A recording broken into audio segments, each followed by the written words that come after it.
Bennington Show, and that's Lily Hyatt. Trinity Lane is the name of the song and the name of the album.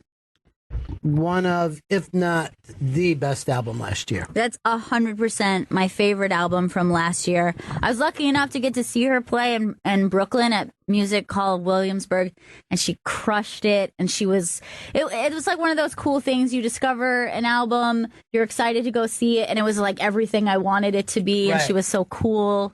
It's a phenomenal album. She truly is one of the last cool fucking performers that we have. And when I listened to the album, I immediately texted Amy Miller. And I said, Amy Miller, I know you're going to like this album. And I got her into it. Is she digging? Yeah, she does. Yeah, there's a Amy Miller vibe with her, isn't there? And I think she saw her when she was out on the West Coast. Is that right? Uh-huh. We got to do everything we can do to get her to come in one day. I would love that. I would absolutely love that. And then we can sing her songs to her. To her. Just sit there. I'm going to do Night. David Bowie died, and Gail will do Trinity Lane. Yeah. You can bring your guitar, but don't worry about singing. We've got that. Play, though, because I can't. I love that album, man. I love her. Mm-hmm. And also, comes by it honestly, taking on the profession of her father. Is that right? I can relate. John Hyatt is her father. Exactly. I always forget that. Mm-hmm. Yeah, that would be weird. Mm-hmm. But here's the thing. I hear that she's in pain in all these songs. I think I could probably help her. She's been around a lot of bad people, but I like my little angels flying too close to the ground, is what I'm saying. That was the weirdest thing. I'm just bizarre today. It's the Bennington Show. All week I've begged Chris to plug some of these gigs. Outside of New York, I can't get him to do it. February 9th at 8 p.m., Ron will be performing at the Ridgefield Playhouse with Rich Voss and Jim Florentine in Ridgefield, Connecticut. You just called him Ridge Voss. Rich Voss. That's at the Ridgefield Playhouse, Ridgefield, Connecticut, ridgefieldplayhouse.org for tickets. That's great. And then Ron will be presenting Dan Perlman as part of Caroline's Breakout Series. That's happening Tuesday, January 30th at 7:30 p.m. at Caroline's Comedy Club in New York City. Carolines.com for tickets. Well, like I said before, I don't like the laundry list. We break that up a little bit, Understood. That way, because you do this, to read the same way, it starts to get monotonous, and I'm doing it, and I don't care. I'm at the point right now, like, I don't give a shit where I'm going. No, I hope you show up to these shows. Yeah. And we'll see. I may go, I may not, no. Because the soul's been sucked out of me. I didn't know Victoria made a sport shirt. Yes, they have This is Victoria's Secret? Yes. They have like a sports, like it's like when you go in, it's like loungewear, and then there's like, normal clothing. Is this new that they do this? I thought they just wore lingerie and that's it. They kind of they expanded. They did like sleepwear. Yeah, sleepwear. And then they have pink, which is kind of for teenage girls. Mm-hmm. I'm stunned by all this. Yeah, pink isn't too sexy. It's cute instead of being lingerie. Yeah. I only know them as the place where the clothes that women wear when they first start dating you. You're like, boost here. Exciting. I have never taken a man into a Victoria's Secret, but there are women who do this, and I always feel really bad for them because they're just sitting on these fluffy, perfumed couches for an hour waiting. And just it's sad. And a lot of times it's just some teenage girls and her dad is just sitting there, just get me out of here. I feel like that in any store. Any store. I would feel like that in a fucking store that sold dope. I would just be like, oh, can we just leave? That's how I feel in any. I'll just feel like I'm dragging myself in, same way as I did when I was a child. Is there a comic book section? You're not a big shopper though. You don't like to go into a store to browse. No. You don't mind a window shop though. Like you'll stop and go, "Oh, that looks cool," and then you'll walk Yeah, by. I keep walking. Because you can still smoke while you do that, I think. All right, you're judging me now, and you're presenting me to the world, and I didn't need that. I backed you up 100% on the Lily Highlight, and now it's like you're too fucking smoky to go into any store. Have you even bought anything before? I try not to. I like to order out through my computer.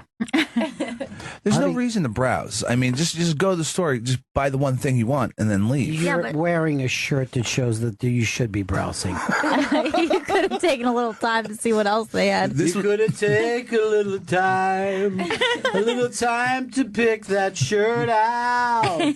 This was an online purchase, believe it or not.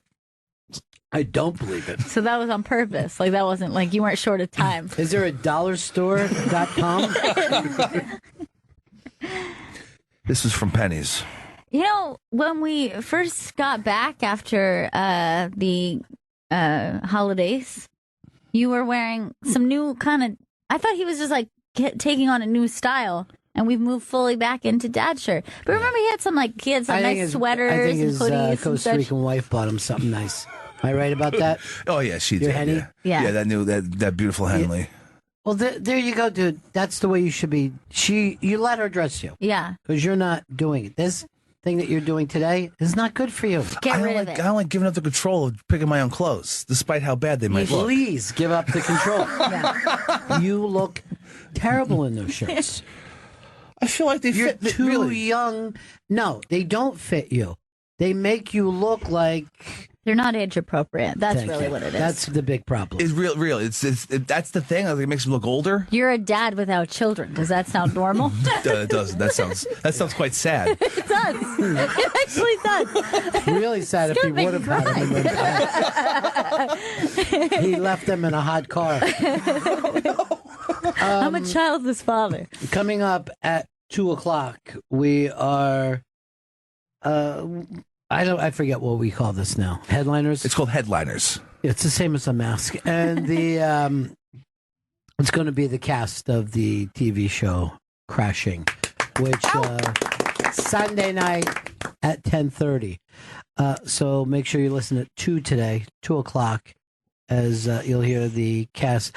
And by the way, I've watched 6 out of which I think are 8 or 9 episodes, and all of our buddies are in this, and that alone.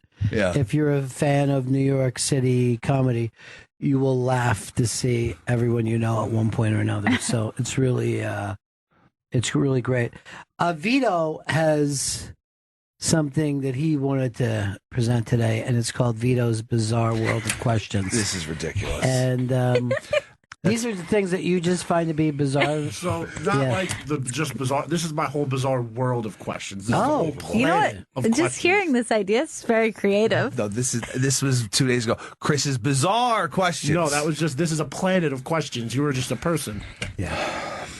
What's one of your bizarre questions? blatantly ripping me off. It's not a blatant ripoff. It's a new thing. All right, stop All right, fighting. first- Stop. First You've from the got to planet. stop being angry. Okay. Okay? First from the You've been planet of questions. snapping at all of us. And I feel threatened. I Snippety snaps. talked to Gail about it. I talked to Vito, and they each said that they talked to you.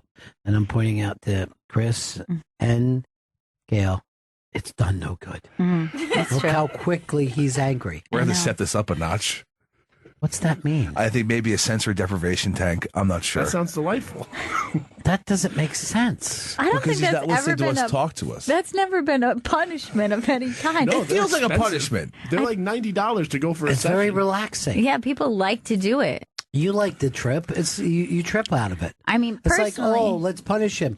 Let's give him some Molly. I've heard people who have experienced them the way they described it. I could tell you it's not something that I would do because to me it sounds like a floating water coffin, Yeah. and so that's not something I'm ever going to be involved with. When I got in it, they lowered you into the hole and they put dirt on it, and they take you out an hour later or an hour or so. But it feels like years have gone by. I found out that the ones that I would have to go to because I'm larger, I don't get the pod. I just go into like a pool, like A fucking manatee. I I just go to a little square pool. I don't get the pod. There's a place called Float downtown that I want to check out. Why don't you just check out a Holiday Inn? Oh my god, that's so funny. Yeah, it's that just you don't cool. fit in the pod. Yeah, You I wouldn't fit in the pod? No, it's not for anybody over like 6 foot tall, I believe. And then like I guess my weight has something to do with it also. It's more weight than height here. Let's be honest, you sweep that last one under the rug. They said the amount of salt that they need. There'll be a lot of salt. Look, you took a bag of pretzels in there. All right, let's go to Vito's World of the Bizarre. Vito's original World of the Bizarre. Damn it. World of So what is the most unrecognizable an actor has ever been in a movie where you couldn't even tell who it was when watching? So for example, No, you don't have to say Fat Bastard. When what's his name put on his Fat that Bastard was tape. really I crazy. still don't think it's him. I didn't know Michael Keaton was Beetlejuice till way after. I fucking should have known. That is just some powder white makeup, though. It doesn't look like him. You It's- didn't know that it was Michael Keaton and Mr. Mom. That's how bad you are and shit. it's pretty Michael Keaton. Wasn't That is not Michael Keaton. He looks like a ghoul. Because he is a ghoul. Yeah, but you knew it wasn't a real ghoul, right? It's just good makeup. By the way, you see how excited you are? Yeah. No one got that way for your questions. Yeah, it wasn't Everybody bizarre laid it down. enough. Yeah. This is fucking I mean, weird. this is creeping This me is not out. The weird. fact that you're screaming he's a ghoul, who saw that coming? What about for you, Gail? What is a movie where Charlize Theron plays the Monster? monster? I don't think I would ever have known that was her. And like, that's not even in No, ghoul makeup. she just gained the weight and shit. She Yeah. looks so hideous. Her Here was the eyebrows- most beautiful woman in the world. That's so strange that they were able to do that.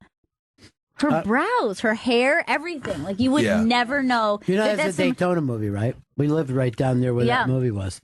But this, like, the guy said to her at one point, because she's with truckers and she's a prostitute, and she was just like, I think they call them lot lizards. Mm-hmm. And the guy said, yeah, call me daddy. And she goes like this, "Ooh, you want to fuck your kids?" And I'm like, oh. Who would ever thought that this woman would be disgusting to me? And she was. I mean, if she can do that and get back, I know. come on, ladies. Everybody can make an effort. Let's get out of Victoria's Sport and back into Victoria's Secret. You know, we started this game. She went from sport to secret. All right, me and Chris went for makeup stuff. Yours is actually better, so you're leading. All right, let's jump over now. What do you got for us? I didn't know that Eddie Murphy was Norbit. I always thought that was Mike Lawrence for some odd What? reason. That's racist, dude. Racism. But I'm black, so Oh, Then it's fine. I don't know how I didn't realize that. You thought that was Mike Lawrence. Actually, this is pretty good. With him with his mustache off is fucking weird. Yeah, that's someone. It is really creepy to see him without the stash. And everyone always busts everyone else's balls about wearing a stash, and he takes his stash off, and you're like, ew. He needs it. Yeah. He needs a Wait, mustache. when you said you thought it was Martin Lawrence, did you think that him as the woman was because of Big Mama's house? Yeah, that's why. Oh, because Martin Lawrence was Big Mama. So then when Martin Lawrence was Norbit. Here goes IMDb. Movie facts. No, but I understand Movie where she's coming Fox. from now because This isn't bizarre. It's barely peculiar. No, this is pretty bizarre. The way he's acting, how deep into this. All right, so you're saying that is Martin Lawrence, and then show me Norbit Lady. that's Norbit Lady. What? Who cares about it? So she thought it was Big Mama. She thought it was She another said Big no. Mama. She said Norbit. No, she just You're said taking Norbit it into a himself. whole weird world. No, that's from the movie Norbit. Let's go back to Chris Stanley's World of Bizarre. Chris Stanley's bizarre questions. You know what? Yes. Vito had a better intro. Fucking Dante isn't here to annoy, okay? Just do it for yourself. Okay. How do you feel is What are you doing this for? How do you Just feel? be a person. How do you feel this? You said. best cereal mascot? What is it? You want to get bizarre? We're cereal bizarre now. You are so. You're a strange. fucking nut, man. Just be a person talking about it. What do you think the best cereal mascot is? That was closer to you. For a second there, you were like a game show host in Czechoslovakia. And I understand because fucking, Vito was supposed to carry this freight, but so you as an adult want us to discuss what's the best. I was in a supermarket the other day. I'm not often in supermarkets, so I ended up down the cereal aisle. They still exist, cereal mascots. That's the weird thing. But what would you think is the best one? That was your thing now, just to jump back into the start of this? Yes. The Frosted Flake Tiger. How's that for you? No, because... No? Oh, I thought this was opinion. Yeah. I didn't I think know it's bizarre to have a definitive. Gail, do you have an opinion on this? Oh, God. I guess the honeybee. Buzz the fucking honeybee. It's Hey, the you know what? leprechaun. I definitely want to. It's stuck in my head now. Let's play the night David Bowie died, so that people can understand Yeah. how great Lily Hyatt is. She's just amazing. And the name of this album again? The name of the album is Trinity Lane, which is the song we opened with. Yeah. And this was the first song we heard of hers that got us into the whole album. So this is called The Night David Bowie Died. God, that fucking album is so great. It's the best. I love having a great album that you obsess over, and I had that last year with this album. Yeah. That was the kind of album it took me 2 weeks to get off of being able to listen to anything else because I just wanted to play it over and over. And now I have it on vinyl. It's great. It's so good. We got to get her to come in. Yeah.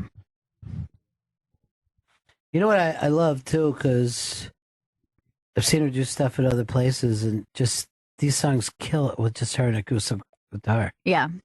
Just great. She's really, really strong. It's big football weekend. How are you and your man making out over the Eagles? Are you gonna be crushing? I would say that there is not an overwhelming feeling of confidence in my house right now. I'll put it that way. I think we're ready for whatever happens. Yeah. Be like, we had a fun season. Exactly. They're and not. Too bad our guy got hurt. Yes, exactly. And to be honest with you, there was morning of the season that happened that night, and I feel like we've had a lot of time to process that. That night, he was just like, "It's over," and I was like, "Okay, so hold on, we'll just see what happened." And he's like, "It's over." Done. He walked off the field and he was like, "Nope," and we didn't even hear officially that. Do you know that my parents are convinced that Wentz is going to be ready to play? What? Really? Yeah, because they don't watch anything but the games, Right? So they don't get any. They're not getting any other information, Right? And they're just like, "You think he'll be back?" No, they're not even saying that. They'll go, "He'll be back," because they're not getting any other Right. information. They just watch the game and nothing else. It's hilarious. They're not going to talk about this on Fox News. Right. My dad only has on the Eagles game, and then every other living moment is Fox News. Yes. But do you feel like that? You're like, we had a good season. It was fun. I think Folds is 10 times better than Wentz, Okay, good. and this is what we need. Flats texted me the other day. He goes, "I really do feel like they're just hiding the Folds thing. They didn't want anybody to see how good he really is." I go, One strategy. "Oh, you poor bastard." Slow play. Huh? Yeah, you poor bastard. This is the long game. We'll just play not so good. We'll make it look like he doesn't know how to pass. I got 2 sports experts that I go to. By the way, I can't find you guys on Instagram. I couldn't find the pizza pictures. I don't understand why you can't see Instagram story on Instagram. Yeah, you have to It's be. too annoying. You have to be. We need to signed go up. back to Scope. You click the picture, and that's what goes to the story. I don't see the picture. I didn't even see your pizza pictures. Now, just give me your Eagles game and don't fucking lackey up. I want you to give your honest opinion. Falcons at Eagles. It's Atlanta -3. Give me Atlanta -3 on the road. All the fucking times I've supported you with the Giants against the Patriots. I know. And this is what you do to me. I'm not looking to hurt you. Yeah, you're hurting him. You're hurting my whole family. Really. So you're Vito, what do you saying got?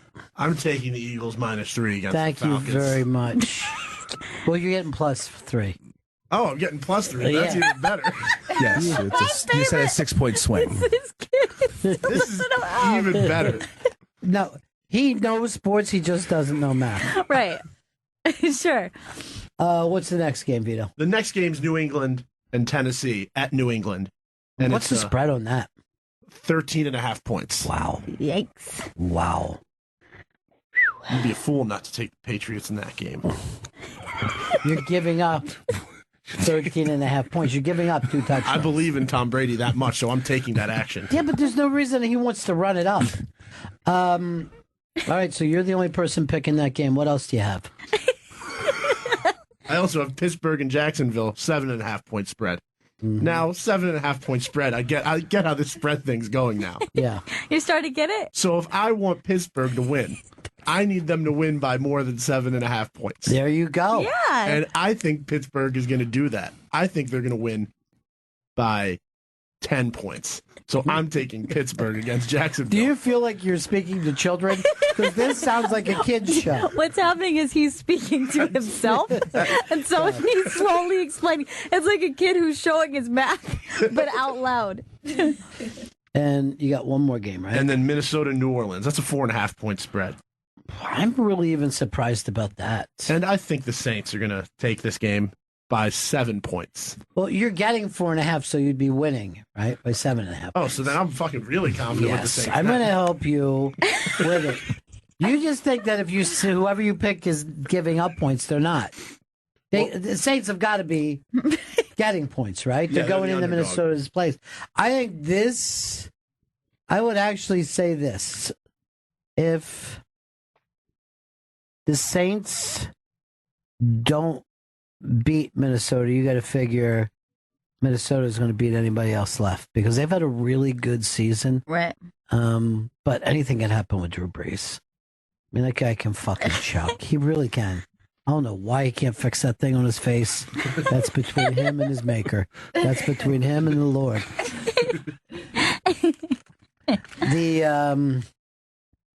I was watching Carolina game, and the game started before the first play. As he's walking up to the center, right? Cam Newton just has his eyes closed and he's praying. He prays before every first snap. And I go, why don't the Christians bring that up? They gave everything to Tebow. Here's a fucking great player Right. who prays on the field, and they never say what a great person he is.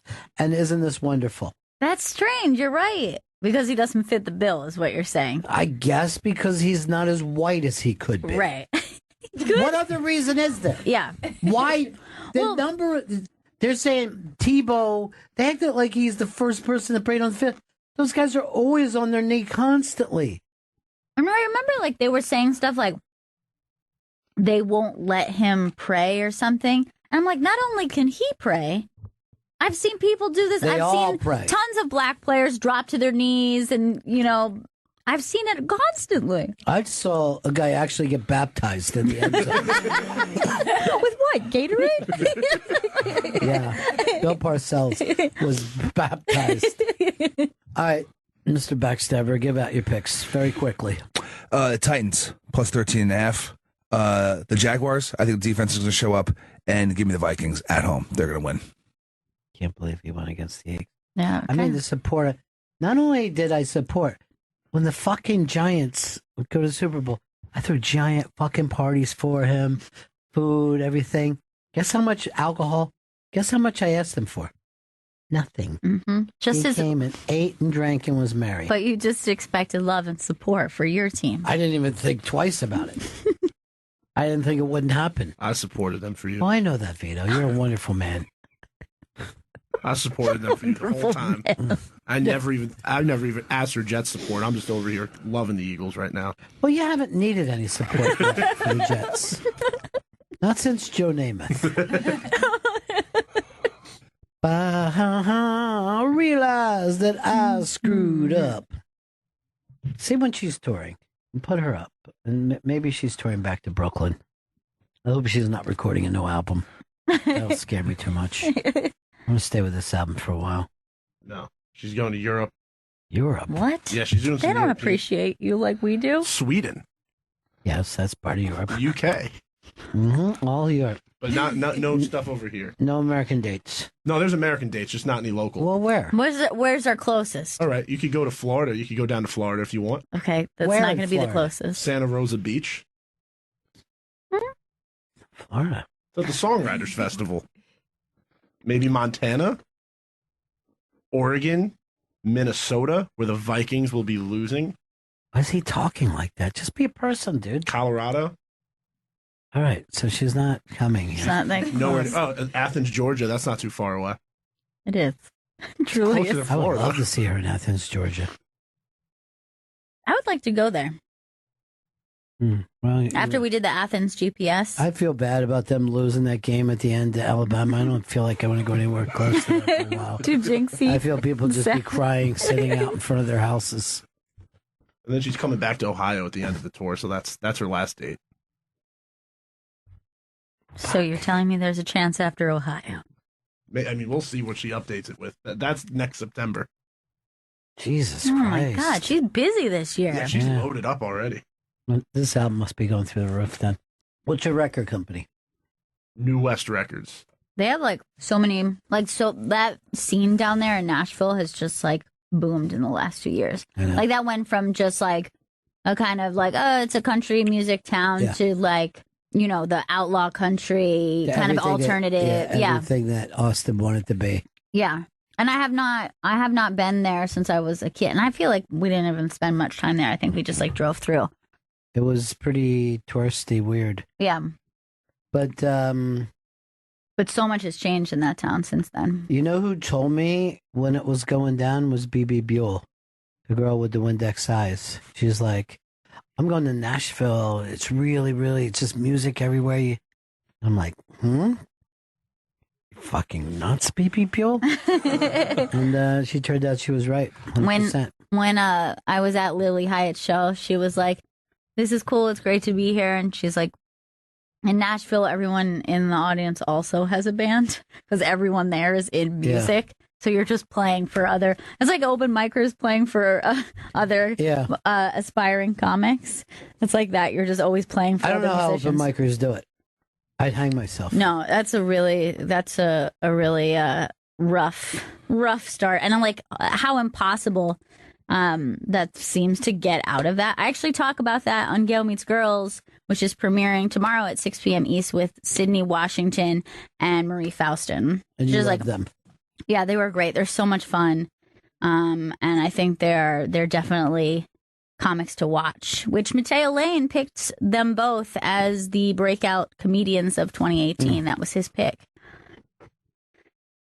And you were talking to them about doing open mics? in Yeah, front of just like open mics? how brutal that scene can be and just exhausting. And Well, the first time that I went on stage, a club, about 280 people holy shit. on a Monday night. And I thought, oh, so this is how it works. It's easy. You just get up Fucking here. crushing. Boom. When do I start getting paid? Yeah, in the city, it's just like you go to open mic in the basement of some club. I don't There's know a why dozen- they do it. There's a dozen people there. All of them have their notebooks out and they're setting up their recorders because they're about to go up. They're But not the why kindest don't they audience. just go out in the fucking sticks? Yeah. Start their own fucking scene. What are you doing, young micers? I think they just want, you know, they're like, I'm in the comedy city. You know what I mean? Like they think like that's the best in is like if I just keep hanging around, if I Yes, just keep but come here when you're ready to fucking swat. yeah. You know what I mean?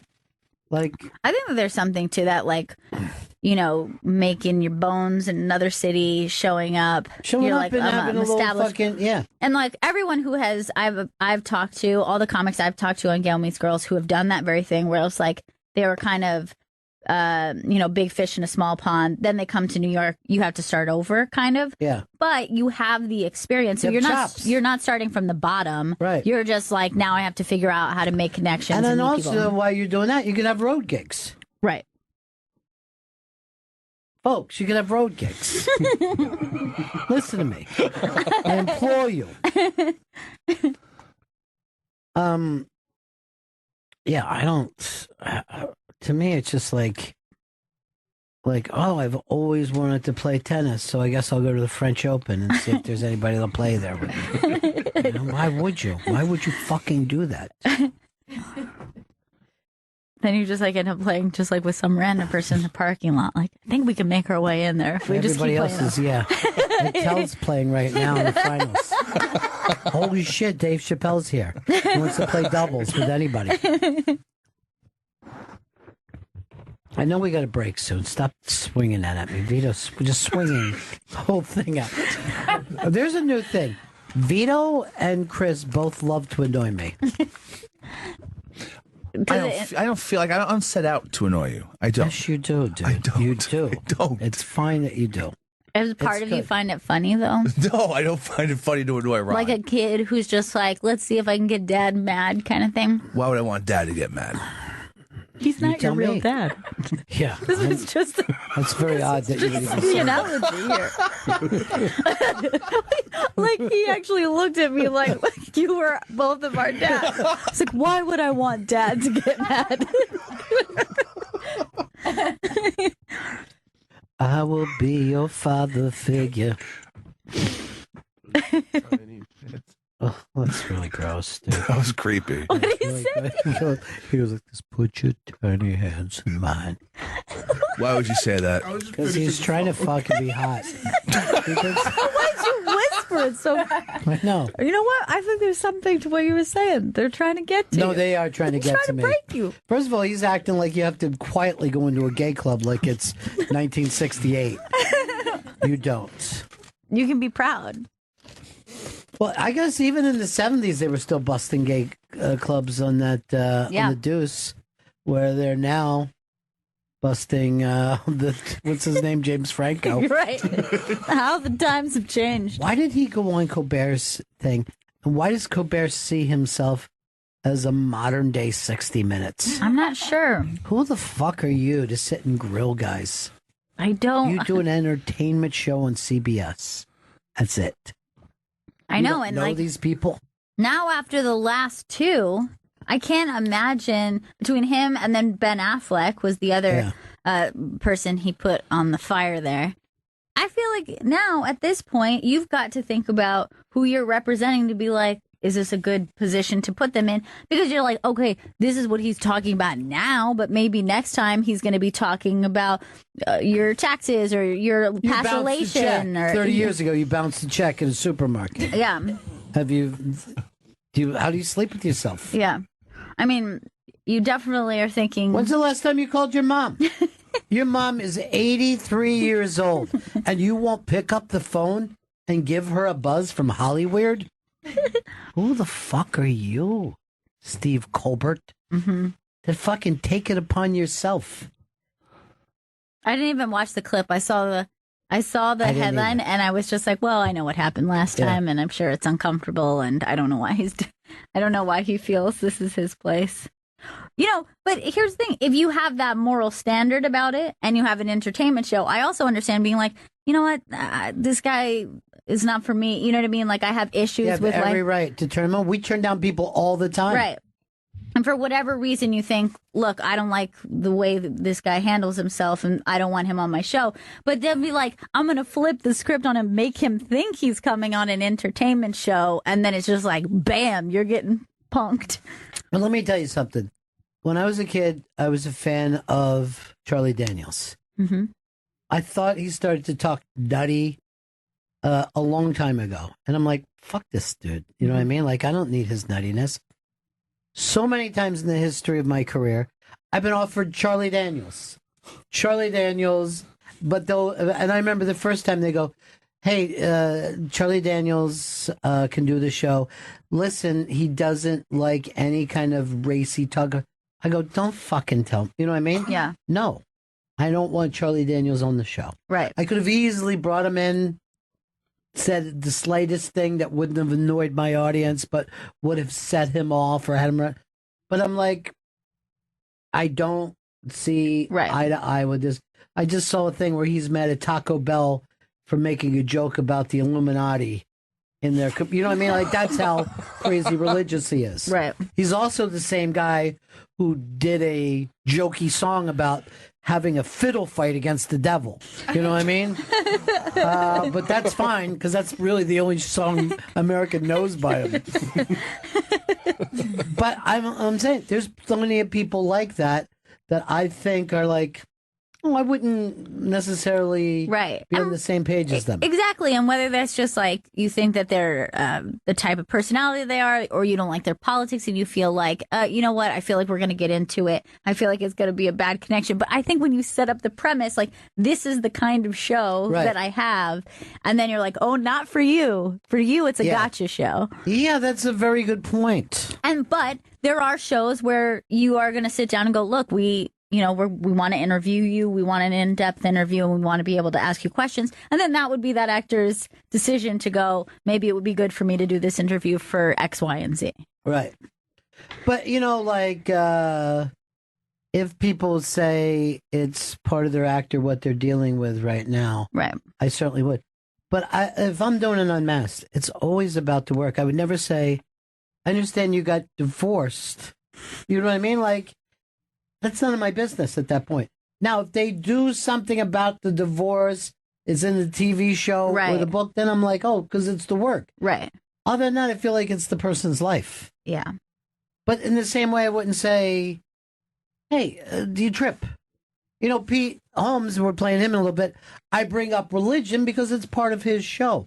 And I would bring up religion with, let's say, Penn Jillette or Ricky Gervais because that's part of their creativity. Yeah. But I would never say to, let's say Brian Regan, what are you, a Baptist? What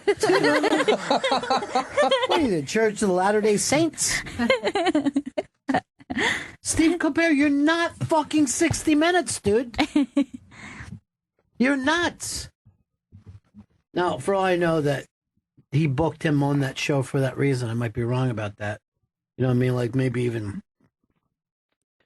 But it is weird. Again, he's got this thing out that should get him, an Oscar nomination. I haven't seen it. You have, Vito, right? Yeah. The Disaster Artist. Artist. It didn't get nominated now. Yeah. I probably won't. You don't even have to say probably. Yeah. They fucking can't. It's over. They just fucking didn't have Harvey Weinstein on, and now they don't. They're like, oh, we went too fast kicking out Harvey Weinstein, because why haven't we kicked out the other 12, 14 fucking people? Yeah. The devil went down to Georgia. He was looking for a soul to steal. Seems like you're making light of religious beliefs. I said, my name's Johnny, and it might be a sin. Fucking weirdo. He was mad over a breakfast taco. What did I haven't seen the commercial. It's just like the commercial's Balluminati, like Taco Balluminati, and the new stuffed taco is like layers. And they were like, look, it makes triangle. And then they showed a dollar bill, and they were just like, Illuminati, because it's a triangle. And that's the whole commercial, and they say Balluminati. And that's what led him to do a tweet that says, wow, Taco Bell, I can't believe you're making a frivolous joke out of the Illuminati. The very real Illuminati. How could you? Well, like Southern Rock, it no longer exists. All right, we're going to take a break here, right? Yes. Well, Chris, congratulations to you. Coming up in a little bit, we will have on Pete Holmes and his cast, and I will ask him about the religion. I will do that. This is Bennington.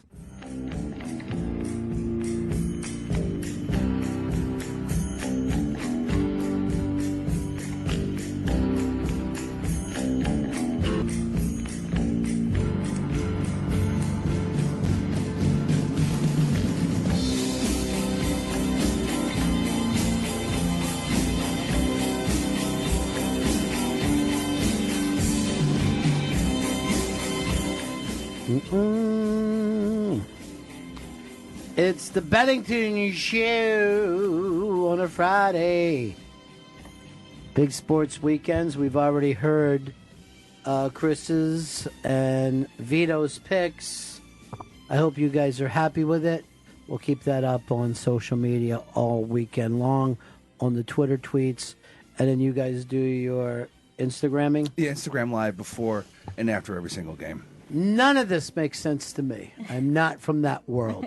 I'm not from a world where people have social media. I used to have a social life, and then I watched the media. They did not come together. Yeah, and now we're all living in Black Mirror, where I guess Chris Stanley and Vito are gods. They are the gods. And then they come back here, and they're real nerds. Geeky nerds. I had a thing where I was in the men's room and I thought I saw John Tapper come in. Oh, man. So I turned around to get a good look. I'm like, is that fucking John Tapper? And then I saw the guy look at me in the mirror and saw how frightened that he was. And I'll say this. Because you're intensely looking Yes, at I was him. intensely looking. Like, what the fuck is John Tapper doing here? And I think he probably looked like, I'm going to think now 4 to 5% like John Tapper. And I was just glaring at him in the fucking men's room. You renovating this bathroom, Tapper? No one's renovating our bathrooms. Does anyone fucking... Can we get to the bottom of that? Never, not once do I see any sort of construction worker or No. contractor going in. Can we get to the bottom of it? I want you to figure that out. I'm going to get to the bottom of it. I'm going to see what the scheduling's like. I'm going to see if this is just a shadow operation. I'll tell you this about scheduling. It's Martin Luther King Day on Monday, and that's a company-wide day off that we will be off honoring Martin Luther King. Yeah, because I think it's actually disrespectful if you come into work on Martin Luther King Day. Oh, I agree 100%. Lewis Black, when he was a kid, was at Martin Luther King's I Have a Dream speech. His parents took him. I cannot believe that. That is so cool. Yeah, he lived in D.C. at the time. And just hearing that is like somebody saying, like, oh, I was there when Julius Caesar was stabbed. You know what I mean? Like, it seems so long ago. Yeah. Like, Martin Luther King feels like a newsreel or a statue, not an actual living person that you'd be able to see somewhere, the way I saw John Tapper today. Bum, bum, bum, bum, bum, bum. I really wish it was if we could get him in on those bathroom repairs. Oh, somebody's Get got me time. off of 37. That's for sure.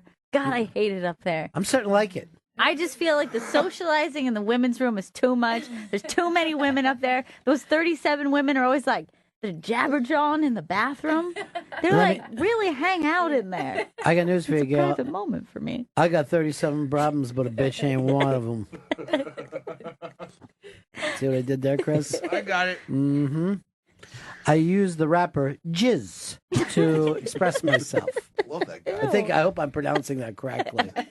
Vito, you got a little tiny notebook and you're writing in it constantly. It's driving me nuts now. You know what? I think that he got this notebook in the new year, and I want him to admit he is one of those people who's like, new year, new me. No, I just really wanted a planner because everything's so disorganized, and we're always You're talking disorganized. we're talking about disorganization and need like a tighter thing on scheduling. So I just wanted to be better at this, and I just wanted to use this book. I didn't want to buy a planner at the end of the year because that's just a waste of money. What's even more annoying is he's using a pencil. And that's Because Nobody will use the pens because of you, Chris Stanley. Yeah. Do you remember what happened at that meeting last week when you grossed this out? Yes. What did you do? I put a pen in my ear. And then what happened after that? I looked at it.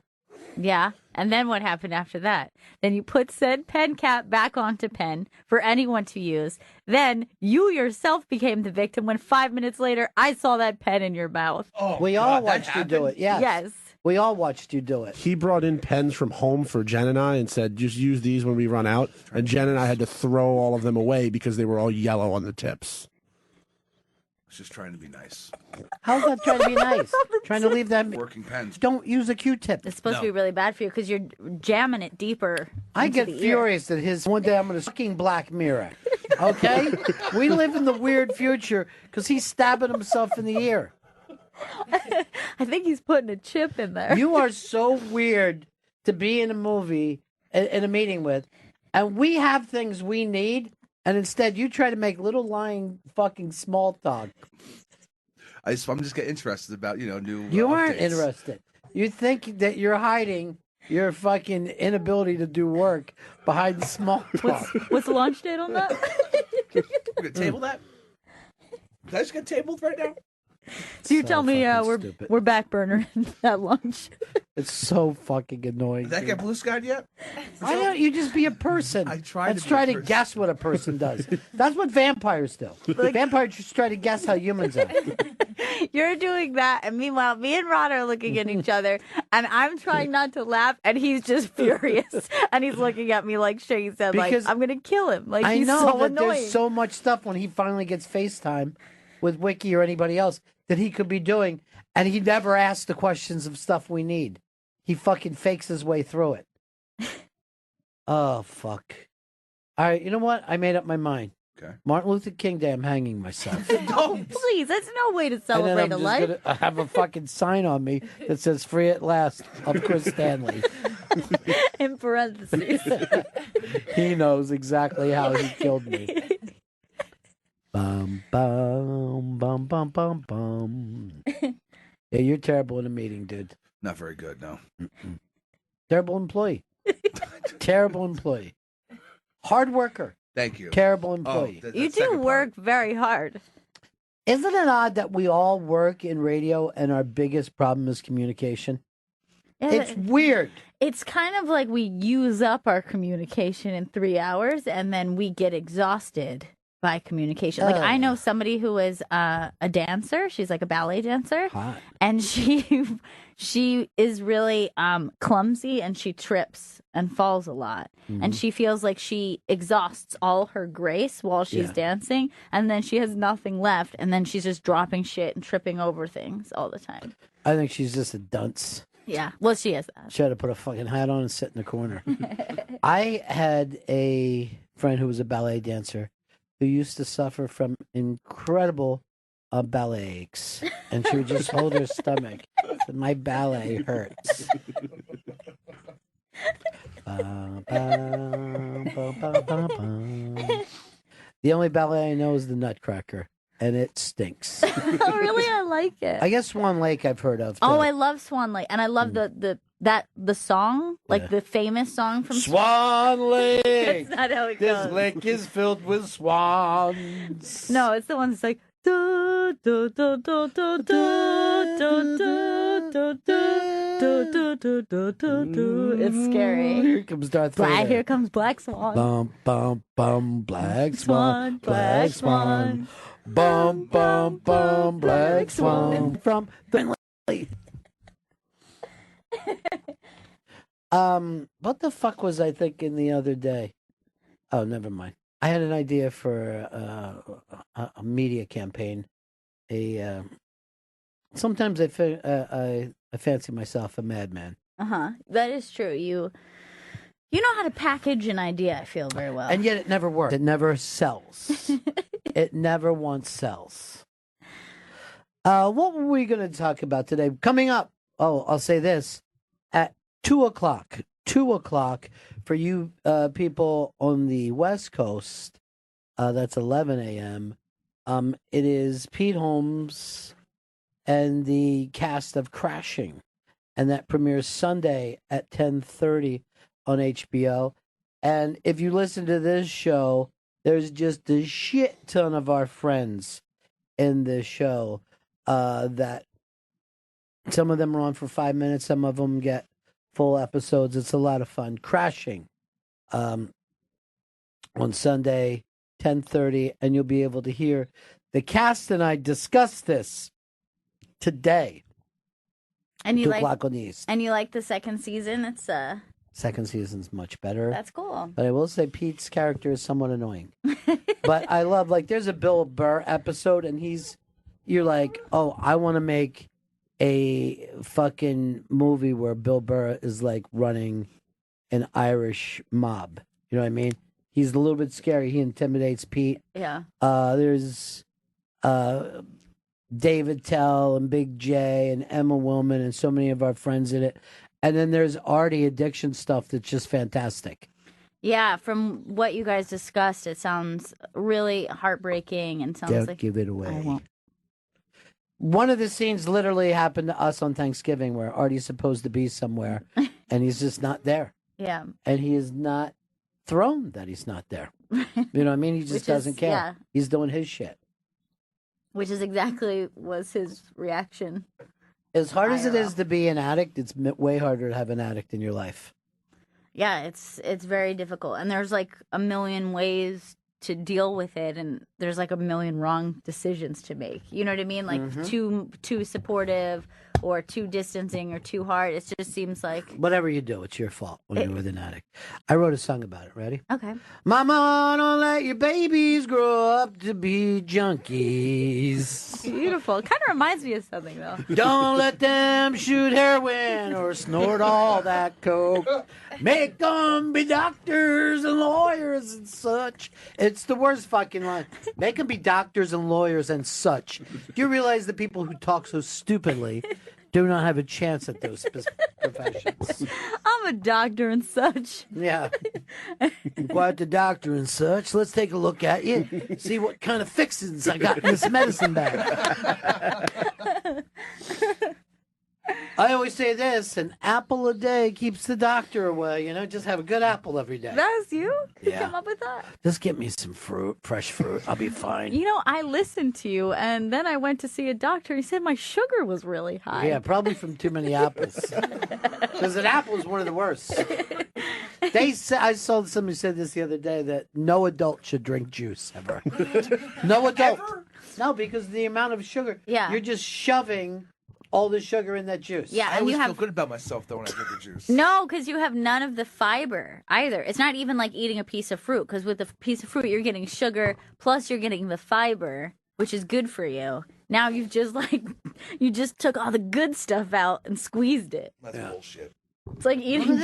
It's Bullshit. just That's just a fact what she said. I just feel like I've been lied to. I always feel like there's Nobody said that was good for you. Everybody says it's full of sugar. It's like 40 grams of sugar for like one small bottle of juice. How is he smarter than you? You look the same.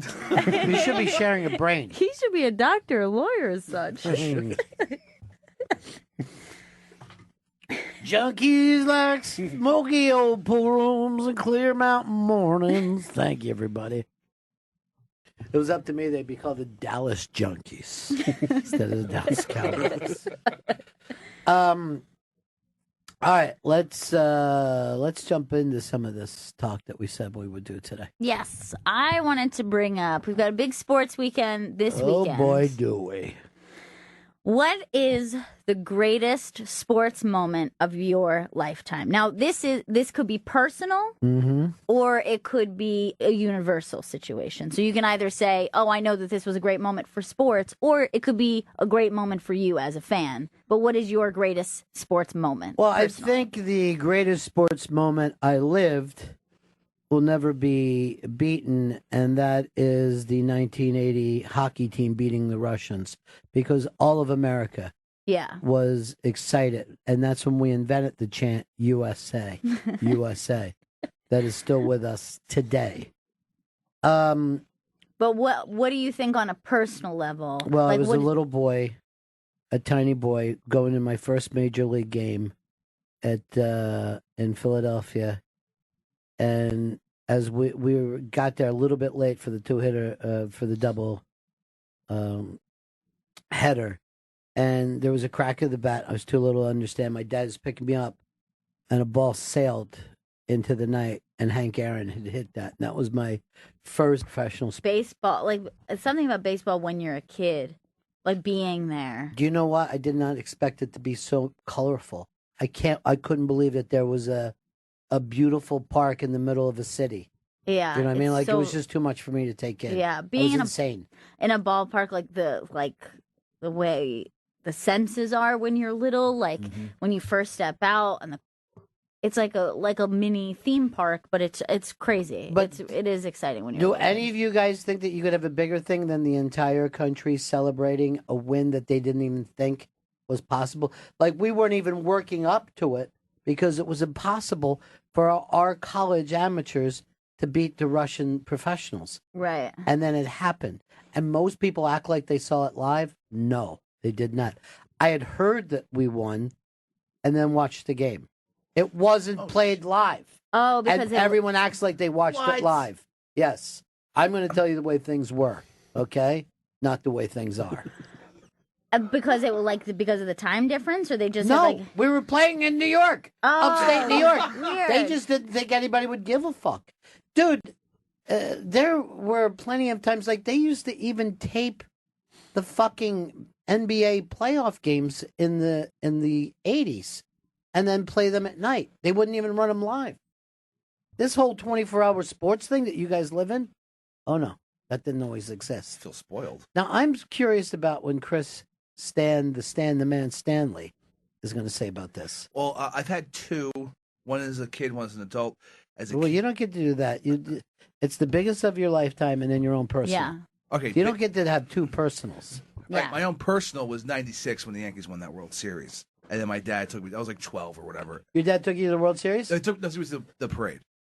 Oh, Those that's getting exciting. tickets to the fucking. Yeah, that's exciting. But them winning that World Series was fucking. It blew my mind. I was like so fucking obsessed with baseball. Like being a little kid that played baseball, just collected baseball cards, and then the Yankees winning, I fucking lost. Remember that little kid who fucking put his hand into the field? And was that in the World Series or the playoffs? It was the playoffs. And I remember watching TV, right? And so this little kid sticks his fucking hand into the field and slaps a ball down, and it keeps the thing. Holy and the shit. Yankees win the game. And people all over the countries were saying the Yankees are fucking cheaters, right? And then they had this little kid on, and the kid's like this. On the way here, I was just hoping I could do something to help the Yankees. Okay? And I fucking see it, and I'm laughing so hard. And people, I'm in Florida at the time, they're going, I hate that kid. I go, I fucking love that kid. He thought in the back of his head, somehow I got to help the Yankees. There's no way you can. I got to help my Yankees. All right, so them winning, you went to the parade with your dad. What happened? No, it was a madhouse. Like, it was just fucking, like New York City was bonkers, batshit insane. Because no one, like, leading up to that season, Manley had just left. So no one really thought this was Donnie Baseball. Yeah, Donnie Baseball. He was gone. So no one really thought it was a rebuilding year. And then I was just like, it was a very exciting time for me. Were they still throwing ticker tape, or was it just straight confetti? It was ticker tape. Yeah. Because they That's used a to throw classic, ticker yeah. tape even after they stopped making ticker tape. Oh, really? They Yeah. just kept with it. They were like, we can't have this parade without ticker tape. Because by 96, you probably didn't need ticker tape. You know what I mean? It was all computers. Everybody was already on AOL or CompuServe. Prodigy for some of us. All right, what about a real moment, not your own? I would say the Patriots losing to the Giants. I mean, that should have been impossible. I know I'm a Giants fan, but that should have been impossible. That the Patriots were 18-0, the greatest fucking football team. I still in the last find it 20 the something. saddest thing that ever happened. I really do. Because they couldn't pull it out. Yeah, because they couldn't pull it out, and he kind of deserved that kind of greatness, and his foot was fractured, and no one was even talking about it. That's So in 2012, first of all, you're not telling us if this is my personal one. Okay. In 2012, I was going to a Mets game with some friends, and I took a date that was this Turkish girl who had just arrived in the country like 8 months before, didn't really speak any English, took her to a Mets game. And that game ended up being the only no-hitter in Mets history. Spent $5 to go to the game. She had no fucking idea what was going on, kept turning to me and being like, why is everybody so excited? It's 8-0. This game is over. And I was like, no, it's a no-hitter. And she's like, they hit ball. I see them hit ball. So I had to explain how baseball worked to this girl while being with like 3 of my friends were there too. And we're all diehard Mets fans just going crazy because it's been 50 years at this point with no hitter, and we get close constantly. I started yelling out, "It's going to be a no hitter!" And oh my god! Why would you? No, because I had a jinx. I had a theory because it's been 50 years of everybody fucking sitting on their. That's a terrible theory. You don't have a right to do that with everyone else. But it worked, and During, and just you really annoyed me What? by saying that. Were people around you annoyed that you were they were saying? annoyed at first, and then they thought about it, and they were like, "He's right. It's been 50 years, and nothing's fucking worked." And when the game ended, like we stood there for like 20 minutes, just couldn't believe that we saw the first no hitter in Mets history, and didn't respect it. I respect. You have zero respect for the game. All right, what was your national thing? The 2 weeks of Linsanity in New York City was fucking. That's still local. That's not. But I mean, national. it's That's not crazy. national. It's crazy to think that it's crazy it's crazy to think that because I mean the story as just a sports fan in general, just seeing this kid come off the bench from Harvard and no player from Harvard had ever done anything like that. He comes off the bench and for 2 weeks just took over the entire city. And then somehow the Knicks managed to blow that. Well, yeah, because when Melo came back. I was thinking about that with that kid coming off the bench and winning for Alabama. Yeah. He's a Hawaiian kid. And he went to the same high school as the guy from the Titans. Yeah, Mariota. So if you go to that fucking high school in Hawaii, you're watching that. All of Hawaii must have been going batshit. Oh, hell yeah. You know, because Hawaiians love fucking Hawaiians. You know what I mean? Because they get such little recognition.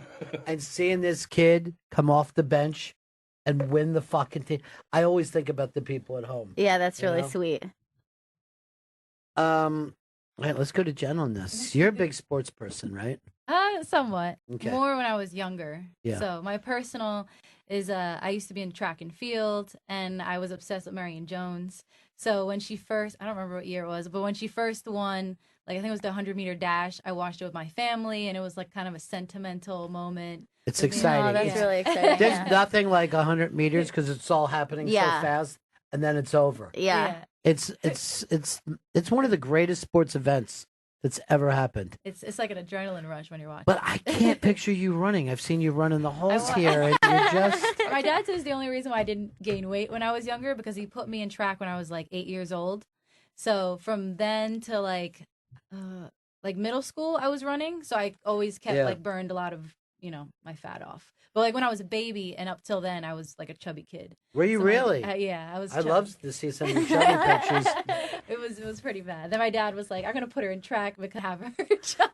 He doesn't like them big. He doesn't like them big. He was getting scared. And then national, I guess when LeBron, because I was in Orlando, I was a big Miami Heat fan. So when he went to play for the Heat when he first won the championship.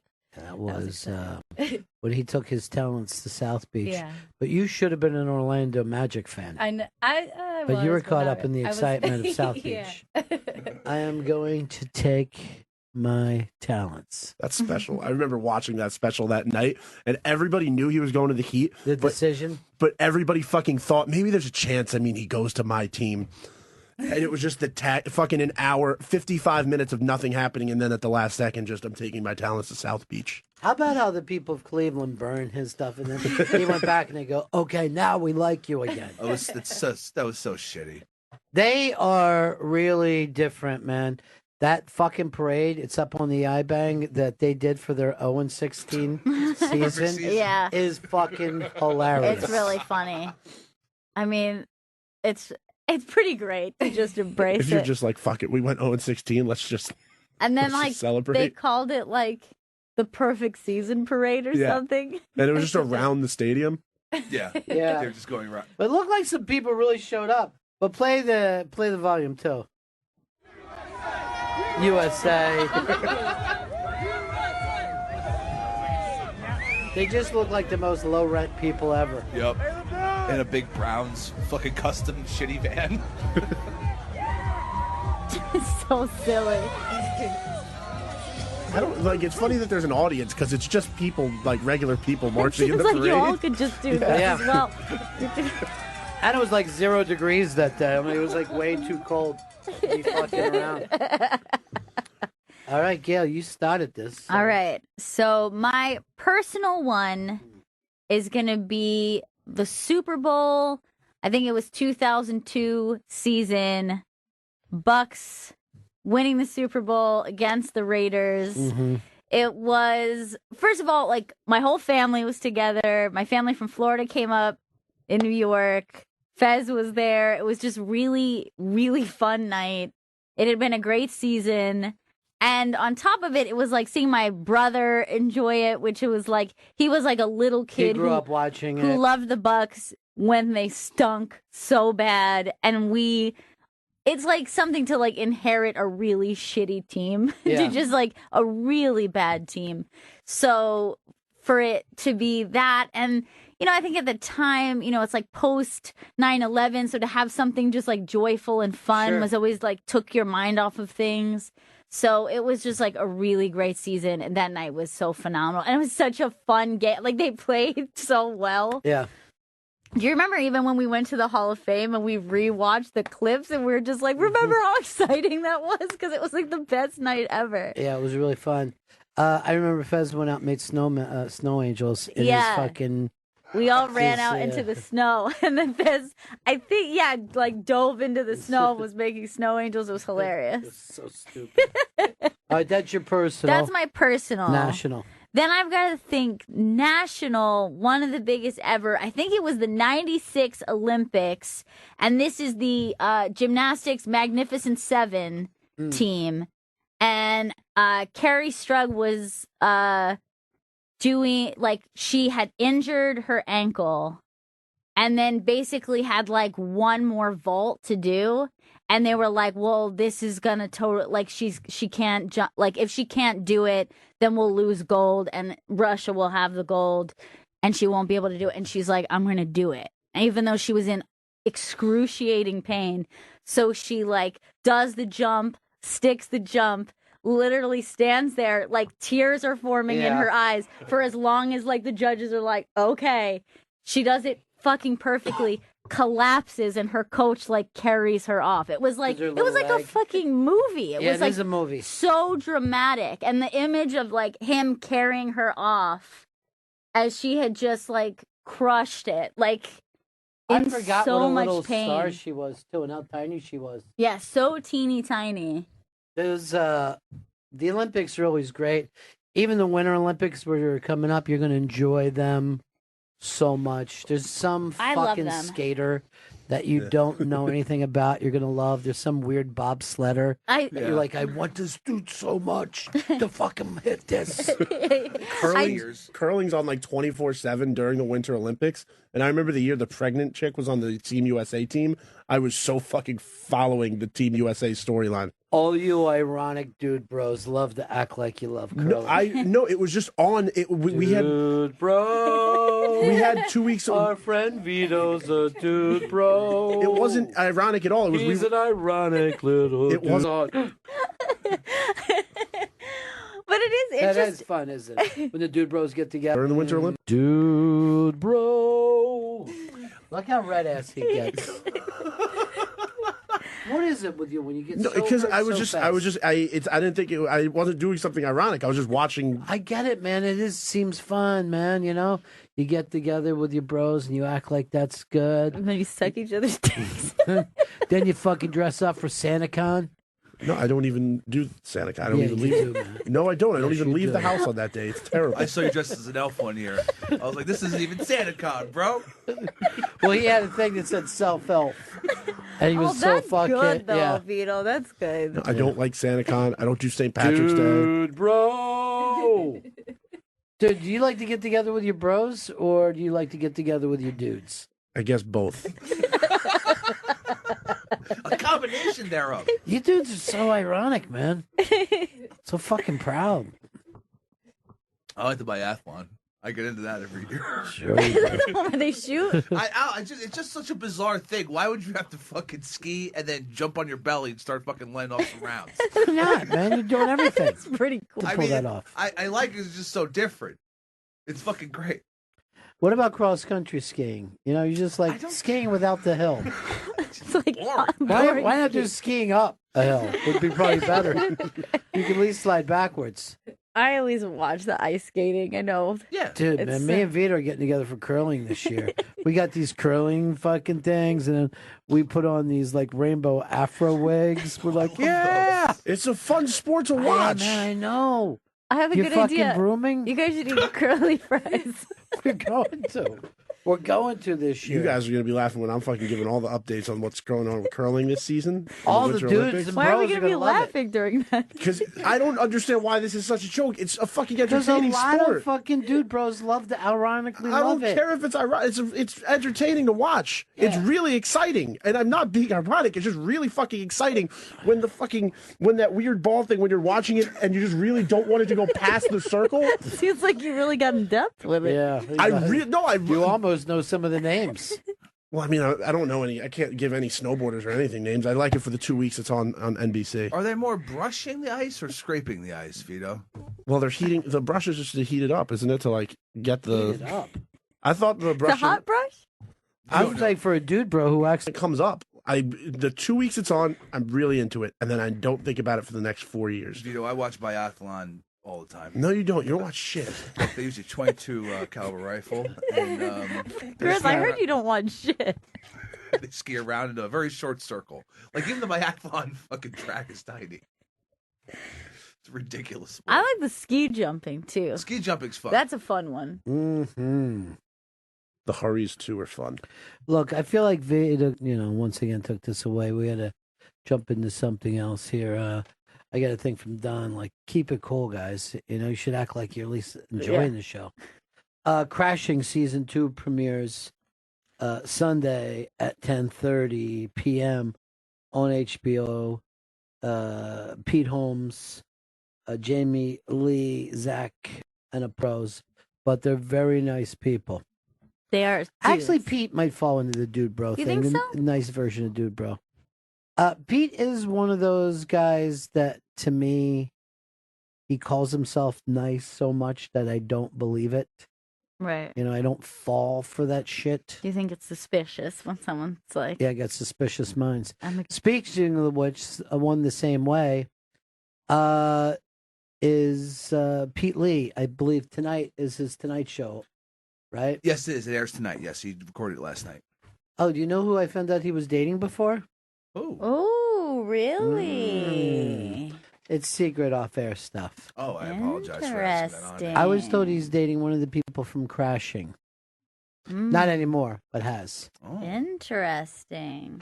Dude, bro. Vito's the dude, bro. You get really pissy, dude. I mean, this is supposed to be a comedy show where we all have fun, I'm not getting pissy. I just Have fun. I just like to watch curling. Not It isn't ironically. about what you like. It's how you entertain people, man. You know what I mean? This isn't, the whole fucking show isn't set up so that you can express yourself. It's not about me. It's about the show.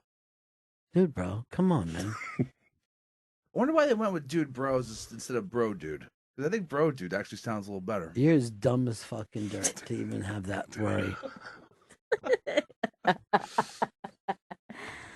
All right. I have another question for you, just to get it off the, thing. The tension thing. Dangens. Hey, believe me, nobody fucks around with equality family.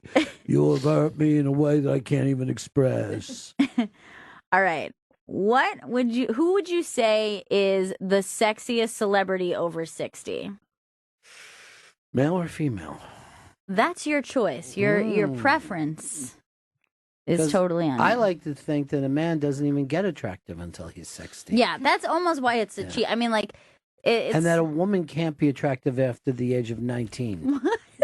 That's why these are so rare. This is why, to me, the most attractive people on the planet right now, Lionel Richie and his daughter. Most attractive male, most attractive female. It's amazing they were able to pull that off. Mm-hmm. All right, let's start with Chris. Chris, who would you say most attractive over 60? I'm going to say, pretty sure she's over 60. Ellen Barkin is the most attractive person. Ellen over Barkin. 60. She might be right around 60, Yeah. and that's a goddamn good one. That is a really great one because not only is she physically attractive, but she is like sexy as a person. She's a sexy girl. Yeah. I watched Sea of Love at probably a way too young age. Oh, yeah. And that kind of Her body is unbelievable in that. It's ridiculous. But also in Diner, yeah. she is she's supposed to be, married to fucking Zero, like a plain girl, and she's fucking sexier than the so-called sexy girl. Yeah, I mean, she has like a sexy way about her. Like, you know what I mean? Like, she is not just sexy. Gangsters, these weird California gangsters, and she's unbelievably sexy. Like, she's too touchy-feely. Right. With her grown-up gangster kids. I love it. I don't know if Chris is beatable. Yeah, that was actually a really, really solid answer. And out of nowhere. Yeah. Just out of nowhere. I'll surprise you sometimes. Well, it's Man or woman? Or whatever both? you want to do. I let it open. Because I thought Sean Penn was over 60 or 60. He's about 60, He's yeah. 57 when I looked Oh, it up. really? Yeah, Okay. I thought, Oh, man. but he's like my older crush. Old man, take a look at your dick. It's big and thick. Yeah, he is. And he's also an older guy who can let the hair go long. You know what I mean? Right. Like, he's better looking, shaggy, smoky, all fucked up. Like, he's got just like cool guy. Again, this is also, it's not just physical, but he has a style. He has a confidence about him. Attitude. And particularly when now we're at an age where they're probably cool has been dead for like 30 years. So there isn't anyone cool under the age of 55. A lot of the young men today sit around and talk about curling in an ironic way. They love it. Could you imagine young Sean Penn doing that? No. And then getting his feelings hurt because guys were singing the Dude Bro song at him? Never. Like, everyone gets the Dude Bro song. The thing about Sean Penn, team player. Always put the show first. All right, so that's cheating because he isn't old enough, so you don't get it. But I like where you're going. Give us the woman. Kris Jenner. Kris Jenner. Sexy? 100% sexy. Hell no. She is. Have you not seen her Instagram lately? The last dude, She's blonde now. Yeah. Is she blonde super now? hot. Yeah, she What just do you went say? blonde. First of all, that isn't the last guy that she's been She with. wasn't? She's been No, with she's a been dude? with plenty. No, there's a guy she's with What right did now she that say? looks kind of The like. I said the last guy she was with became a woman. Which I would say this. There's like good psycho and there's bad psycho. In these days. Looks like a little bit more. Cheeks are much narrower. Yeah, something's going on there. Yeah. She's got something going on. She's Everything about her is bullshit. but sexy. Or fucking robot. By the way, God. I think she called OJ like, yeah, she's over here now. You better get over here. She's with a fucking waiter. Like, yeah, I'm gonna pick a woman because of the same reason as I feel like there's a lot of attractive men over 60 and I feel like they get a lot of love. But I am going to say sexiest person over 60, Tina Turner, I think, still has incredible sexiness. I haven't seen Tina Turner in so many years. Really? Yeah. I don't know the last time I saw her. I mean, can't remember the decade. She still looks like that's like a long time ago, Chris. Like up there on the fourth picture is like a recent one of her. Oh. Go to the next one. She's so cute. So cute. I haven't like, seen her in years. She looks so great. The legs are still rocking. When did she transition from a man? She didn't. You guys are anti-trans. That's what I'm picking up. The last guy she was with became a chick. How could she be sexy? Just throwing it out there. I didn't know she was with her dude since Bruce. I know that she's a dater. I honestly didn't know she was a dater. I didn't know that. I got sexiest man over 62 if you want to hear it. Yeah. Denzel. I didn't know Denzel was 63 years old. He looks great. I thought he was about 60. I thought he was mid-50s. I was way off. That was a shot.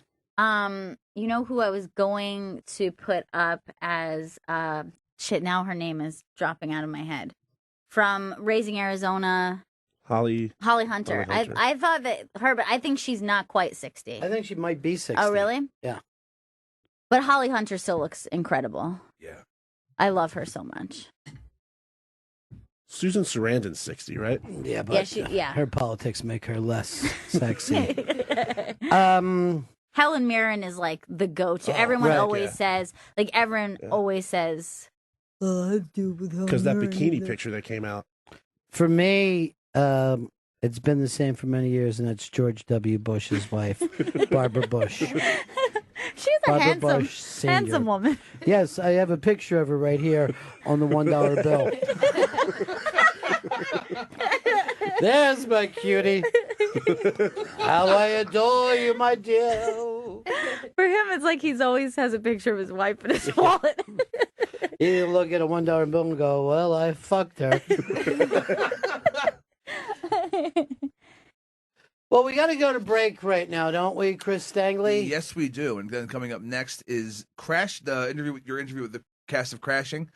Which, I'm going to tell you this, there are scenes where they watch your drag race show and they know it very inside. Oh, really? And I'm like, this would have been perfect for Gail to be part of this. A lot of good episodes this year. A lot of our best friends. Some of them doing sets, some of them sitting around ball and very funny. Because I won't give this away, the people at home won't be able to say. There's a thing where the three of them are on stage together. You know how you sit up and just bust balls? And then he takes his mic, he takes Pete's mic and goes, let me shift that to funny. And I'm not kidding. I actually laugh out loud. Wolves. But to give a real answer, Christy Brinkley looks like it's 1982. Oh, yeah, that's true. I don't think Cindy is 60 yet. No, I think she's 52. She's that young. Damn. She looks terrible. No, I'm only kidding. She looks fantastic. And she just got that $1 billion deal with Clooney. A little something for her family. Who's that, Christy? That's Christy Brinkley like a year ago in Sports Illustrated. Holy shit. Now that's fucking... Yeah, we got it, Chris. He's zooming in. He's zooming up on her vagina. It's a very small bikini. Check out the vagina. Is pretty good, right? Did you say, take a... Fucking disgusting. Just out. That's really gross. Coming up, the premiere of Crashing, that's season 2, Sunday, 10:30. And coming up next, we'll have Pete Holmes and the cast of Crashing. This is Bennington.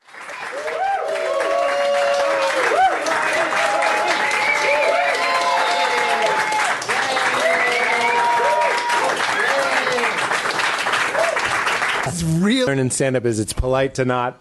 It's usually to be polite. You would just be like, "Thank you," and others play is to go up and be like, "Hi, everybody!" and then what you get sometimes are the people that come up big. They're like, "What's going on?" and then their act is very mild. What about you? He does more improv. And you were in Spider-Man: Homecoming. That's true, but no one had ever applauded me for that. That's true. So I can't relate. But you deserved it. You did deserve it. I agree. Now, Crashing season 2, which is always great to get to the season 2 this Sunday night. Yeah. This Sunday night. But how does it feel? A lot of no, it's like all the characters are established, the world is established, and you can kind of hit the ground running.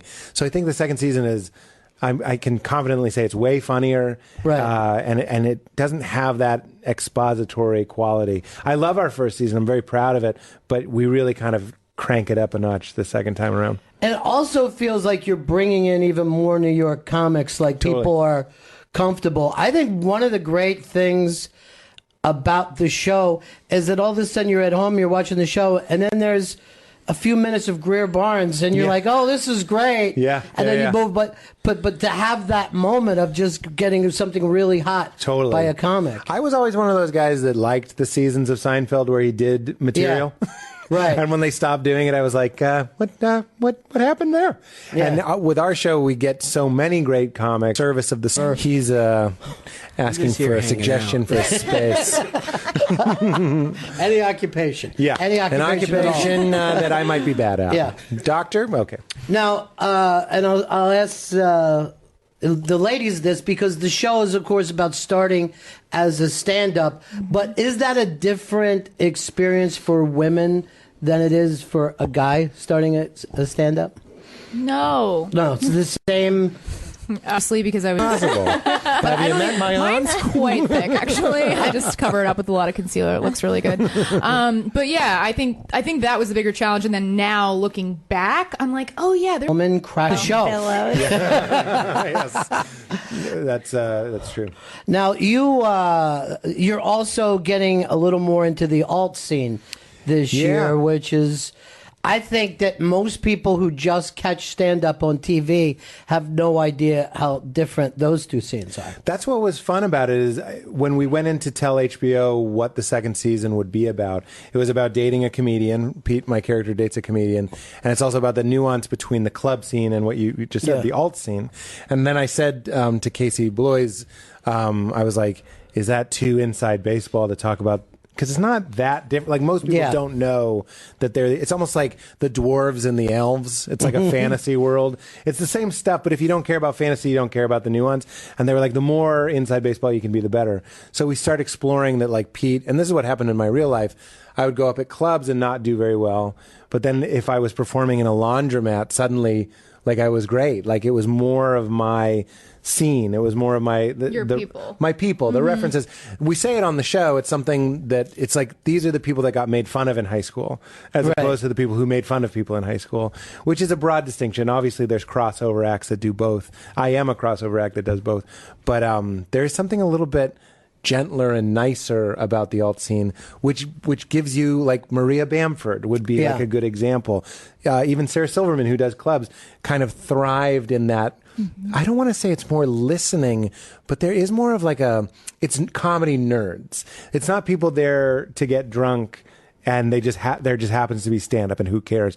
They're kind of like auteurs, you know, and they know what might be hack, and they know what's overplayed and overdone. So you're playing for these kids that used to memorize the SNL monologue, you know what I mean? These were like real fans. Well, there's that facet of the alt scene, but then there's also the, like, ambush comedy show where you end up just going up. They, like, put an amp and a mic at, like, the front of some sports bar, and then they, like, turn off the TVs, and everyone who was there to watch the game is like, sorry, what? And then you just start doing stand-up. I did so many of those when I was starting out. I don't know what that's definitely, it's just like, it's I don't know if it's alternative comedy, but it's alternative to comedy. Right. Yeah. It's like so not it's alternative how it to a should be. quiet dinner. Yeah, exactly. You should have been it's just like this that. weird bastardized type of show. Oh yeah, it's not. There's a lot of them in New York. It's not a flip of a switch like suddenly it's great. I mean, there's a whole separate. Happens to a lot of guests. Yeah, there you go. There's a whole separate struggle to that scene as well, which we explore, which is really, really fun. But a lot of club comics do not even like the alt scene. Yeah, that's certainly the world that I'm trying to portray, especially when I was starting. People really looked down on it, and they thought it was very, very, very stupid and a waste of time. A bar that had like a video store in the back. But it was at a bar with a video store in the back that Comedy Central first saw me, and I got my first kind of breaks. And then that's when you started seeing some of those people. It was, and I remember we rode the F train home, and we went past my stop so I could keep talking to him. That's kind of like a classic New York thing to just be like, yeah, I'm getting off at Broadway Lafayette. Just because I was getting such good advice. And I remember how he phrased it. He said, you're going to think I'm crazy, but you should be in the alt scene. And he's like, you're going to follow like a pet psychic. And the weakest club person is still stronger probably than one of the mid-level alt people, meaning chops alone. Yeah, I'm talking about mic technique and like how you doing, and someone drops a glass. Like, they have that nailed. I think that the alt scene is just it's sort of like a womb. It really is like an incubator of, like, you know, you're safe here, be yourself. And I think in the club scene there is like an intimidation factor, and I think it weeds out. There's weight lift if I'm more with a little bit. We have a lot of fast guys who aren't very strong, and you really do have to make sure you're not becoming too inside to lose the people that are just coming in from Rockford, Illinois, and you don't want to be too broad that you lose the guy that, you know, really loved Call Me By Your Name or whatever. Would an alt audience be intimidated by a Dave Attell or a Rich Voss suddenly coming in there and doing crowd work? And... I think maybe back in the day, it's changing a little bit. It's changing. There was a real divide when I first started. And that's kind of what we're showing on the show. Yeah. It's a little bit of a regression on the show. I'm sorry, Jamie. Oh, no. Just meaning it's- We're saying the same thing. Yeah. Yeah. Well, why don't you say it? I'm Well, sorry. no. Okay. But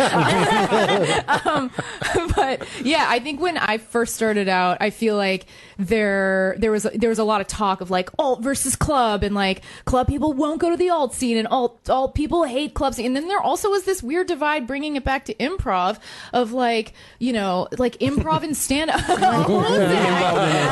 enough. But like that also, I feel like, you know, I would hear improvisers be like, "Oh, I could never do stand up," and then, you know, stand ups, and it always works. Anytime your someone's hard like, that line. won't work in this Stand. realm, I'm like, No realms. no, thank you. And why in all those shows, even things that I do watch, like, That would there's be some. great. Oh my God, you're hilarious. Now, I don't want to step on what's happening this season, but there is a love thing going on, or at least Laying pipe. yes. It's the best of both worlds to date someone who really understands the lifestyle. And Jamie plays that character whose name is Allie. Allie Reeson. Allie Reeson. Yeah, I mean, I think that when you start out in stand up, you're so enchanted by the fact that you're finally meeting people who get you on a level that you didn't even realize existed. Yeah. And I think it's very easy to be like, oh, well, like, why wouldn't I date another comedian? Like, we both have the exact same schedules, the exact same hobbies. But then it can be like weird and competitive and complicated, and you're both kind of going for the same thing, even though you're not. It's just, it gets messy. It's like you're holding comedians kind of always, because you would, who's in their 30s. And the problem is, I think comedy is Elijah Wood. Spoiler. So you're both, you can love each other and be in a nice place, but you know, like you're not, no regular people, no like stable people, completely stable people are like, I want to do a job where people clap before I've done anything. You know what I mean? Which is what we do. We go on stage and we're like, yeah, I'm here. Thank you. Like, Wow, that's when insane. you break it down like that, I'm like, oh, God, It's what is insane. wrong Yes. with me? It's insane. It's insane. But that's why, you know, I think we all dabble in dating comics. Most people I know, he's great. He's hilarious. He's We love him. hilarious. Now, Zach, they do say that improv Black. tends Dan to Black, be more everybody, Dan Black. supportive of each other, though, than stand-ups are. I think in some ways that's true, just because like the whole attitude of improv is yes and just like supporting each other. And also when you first start out doing improv, everyone is so bad that you have to pretend to laugh at each other, and that kind of just like keeps going forever. Where with stand-ups, I think they love to see their friends crash and burn. You love to see your friends have a rough time. Yeah, for sure. Because we've all been there. Yeah, and we're all terrible when we start too. Yes. Yeah, And that's where the ball breaking comes in, I think. And that is the madness of this, is it doesn't make sense. I mean, a lot of people go, my parents didn't want me to do that, is because, yes, your parents have seen life, and the odds of someone making it to become a stand-up, it's a long shot. Yeah, it's kind of crazy. It's getting better and better. If it's a good thing, it's getting better and better. If it's a bad thing, it's getting worse and worse. Becoming a comedian. Because I remember when Seinfeld started, he would talk about there were no comedians. There were like troubadours and nightclub acts that went up between burlesque people. And if they wanted to do stand-up, they had to go up in between like jazz musicians or something in some like speakeasy. And that was just the goal. They just wanted to like be people that got on stage. Obviously, then they make success. And then when I start, they make success. What am I becoming? That was a thing. Like I knew of other comedians. Right. They might not have been like superstars, but now even more so is there's so many opportunities and different ways to make it. Not to say that it's not really, really difficult and something to like go into kind of thought. Middle class living. You're either really struggling or suddenly you're on, well, comedy is like crashing. Skateboarding. Yeah. I've never seen an okay skateboarder. Right. It's like you're either Tony Hawk making millions or you can't land a trick. Like I've never seen a kid on the street land a trick. Yeah. The board always lands face up. I had never heard this before, but you're correct. Right? Opportunity. They all have like 9 Netflix specials, like they're 14.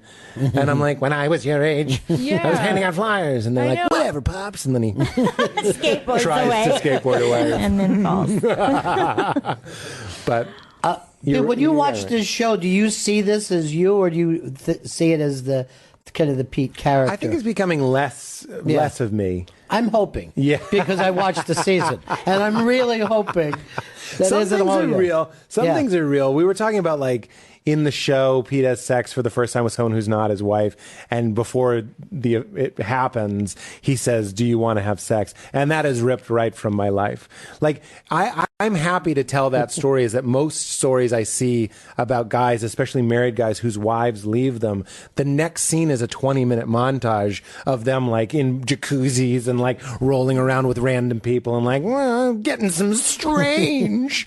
And I'm like, that's not my experience, and that's not a lot of people. Yeah, strange. I haven't heard that one in a while. I like how you raised the roof. Just for the listeners, Pete straight up raised the roof when he said strange. I believe I did raise the roof, Jamie. It was a successful roof raise. But what I'm saying is, I'm happy to represent a lot of the more awkward, regular people whose, when your wife leaves, you go into a cocoon and you don't trust anybody and you don't know how to flirt with anybody. You're not, like, magically good at it. So that's where some of that, like, over sweetness of, like, are you sure you want to do it? Because this is a big deal to me. And, yeah.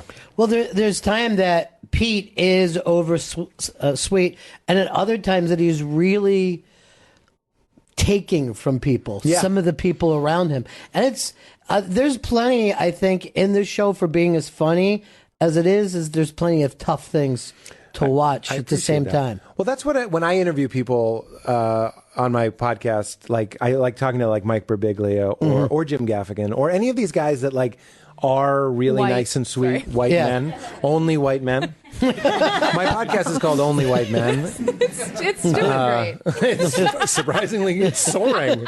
Soaring. No. Crashing is about is like, and my character is certainly less in touch with himself than I am, meaning he really is trying to convince everybody that he's just sweet, nice, and doesn't want any trouble. But every stand-up, at some point, if you find that soft spot, it has a little bit of a killer instinct that at least he's upset when someone else gets something that he wanted. He might not say anything, but we like to explore where are the limits of this guy's persona, because it is a persona. Nobody's that nice all the time, and he needs to figure out how to be a three-dimensional person. And I will say that my relationship with Allie, it really, that helps. Kind of cracks it open. She's with somebody who's not buying it fully, and I think that's really fun. And because she's a comic, she can poke holes in me, as opposed to most of the time I think people are too polite to do it. Comedians just constantly go right for the jugular, even when you're dating. Maybe especially when you're dating.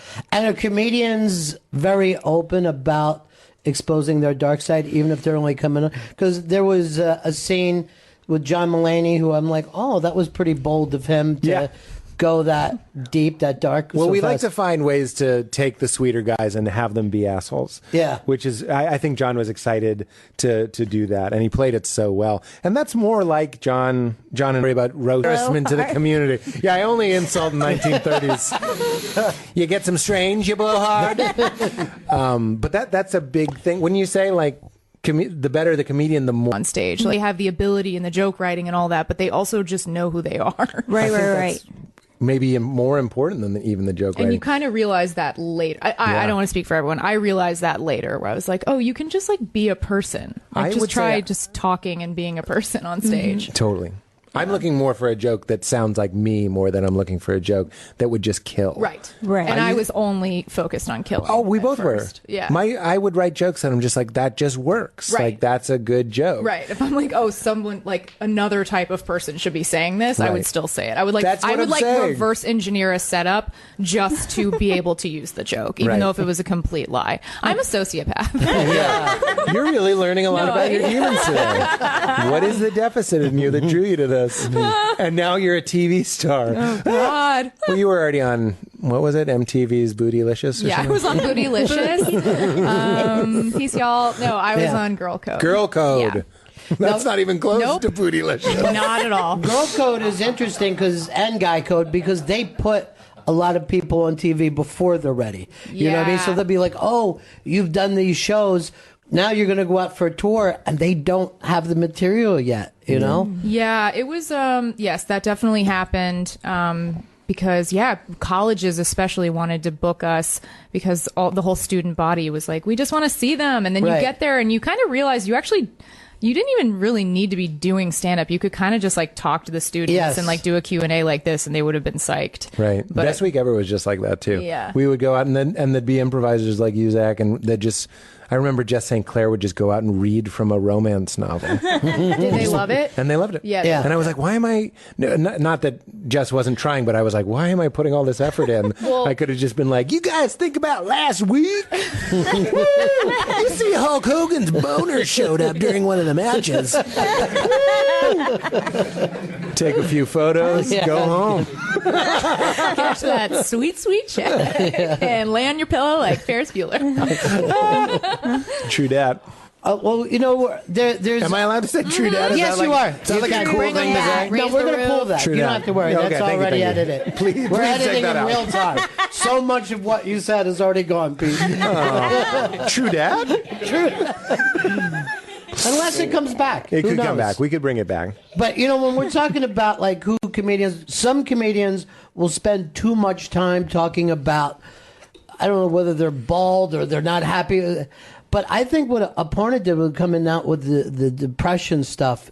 And I think that's the most vulnerable anyone could be. Was that something that was easy for you to jump into because you knew it? Or were you like, it took a while to get it out there?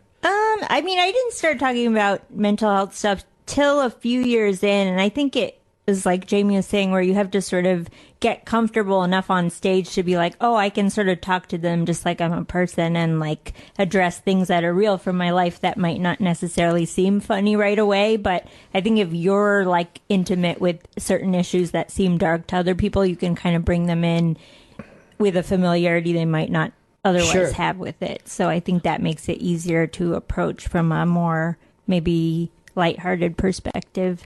And it's the exact opposite of being self-indulgent. I think that's why a lot of people just wanted to talk about, oh, I can't date, and you're just like, enough about you, pick up a paper. But when I think what you did, people in the audience could go, oh shit, no one talks about this. And this is kind of funny. You know, most things you can find a funny spot with it. Yeah, I mean, I feel like some of the greatest comedians are also some of the darkest. So I think there's like lots of room to mine, I think, some of the more morbid and grotesque thoughts that we have as people, because I think everyone has them. It makes people feel so much less alone, which already is sort of the thing I love about comedy, is that it makes you, like, when you hear other people, you're like, oh, I'm not crazy. You also think that. Mm-hmm. Yeah. So I think the deeper comedians can go, usually, like, the more cathartic it is for someone listening. Including him. Like, he's not happy being Artie, and it's not fun, but there are parts of it that are very, very funny. Yeah. You can't get around that. I don't think anybody's better. Last time we did this, Artie was here. Yes. I was just thinking about that. Nobody's better at making you laugh at something that's so painful. Terrible. Yeah. Than Artie. Yeah. And we were in an interesting situation. Obviously, Artie's been in the news, and obviously we love Artie very much. So in the second season, we were like, okay, we want to keep working with Artie, but the only thing we want to talk about is what's going on. Like, we need to deal with this behind the camera, and then it turned out in front of the camera as well. What's it like when someone you love doesn't seem ready? Hopefully he is. He's in treatment right now. But when we shot the episodes, we were just dealing with somebody that didn't have any intention to stop. And I correct me if I'm wrong, but I mean, it has to come from them. Sure. Artie has thousands of people, but then the close people to him as well. He's got a pretty deep bench of people that love him and care for him and give him the real talk and give him the hard-nosed sort of stuff. But it's slippery. It's something he tried to explain it to me, like, he was like, it's like telling me not to breathe, is what he was saying about not doing heroin. And I was like, all right, man, if you're okay with it, can we talk about how to deal with this on the show? And Judd was very good at this. We breached the subject with him. Artie, no surprise, was all about it. Anything he could do to get people to see how painful it is and to not start, because that's really what he wishes that he could do, is not start, now that he's kind of stuck in it. And then the strange thing about it is it's almost like role play therapy.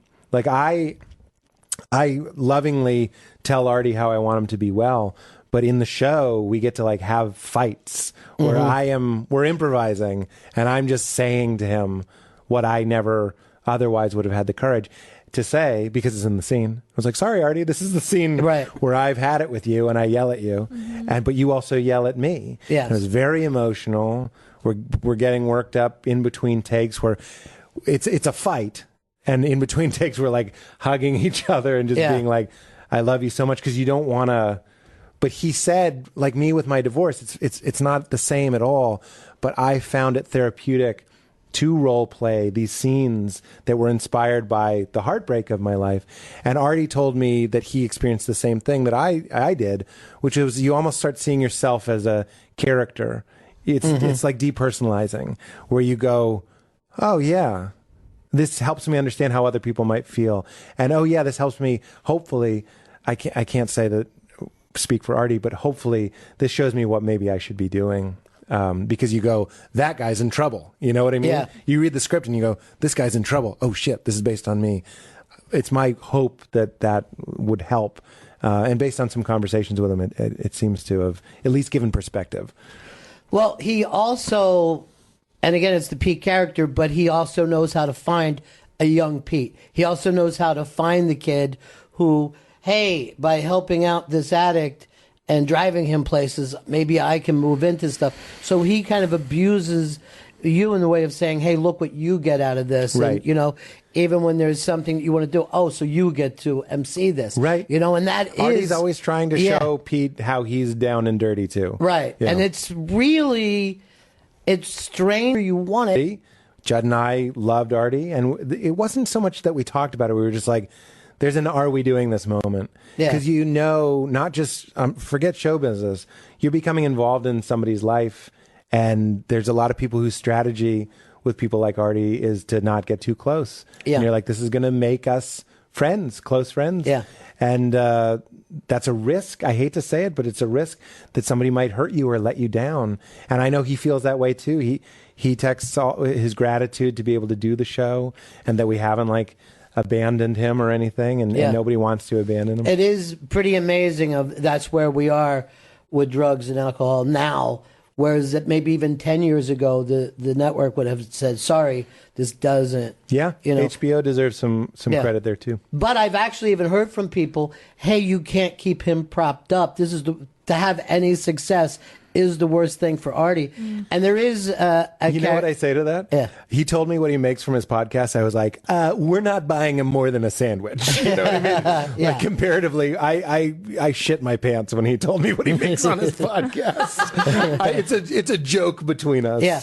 But Artie, I'm like, fuck you. Always. I've been with him when he's been loaded and kind of have fallen asleep and still just talent and other people have so much of it, and that's almost like a bond.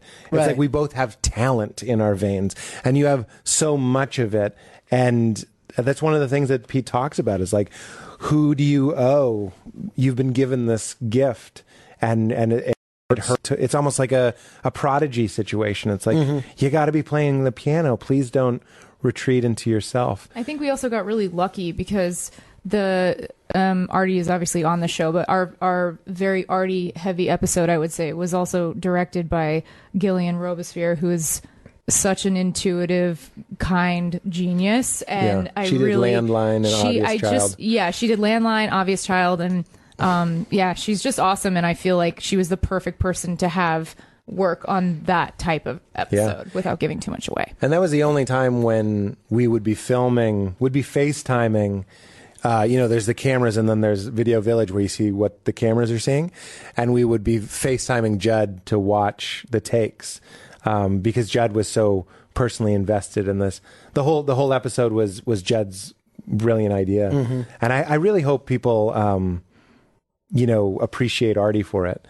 I hope it's a special thing. Well, first of all, this is amazing because it didn't occur to me that who directed that episode, that you forget. With TV, with movies, we give all the credit to the director, and with TV, we forget all the time. But I actually didn't like that you mentioned her. Yeah, but it is such a fragile thing. Who wrote it? Yeah.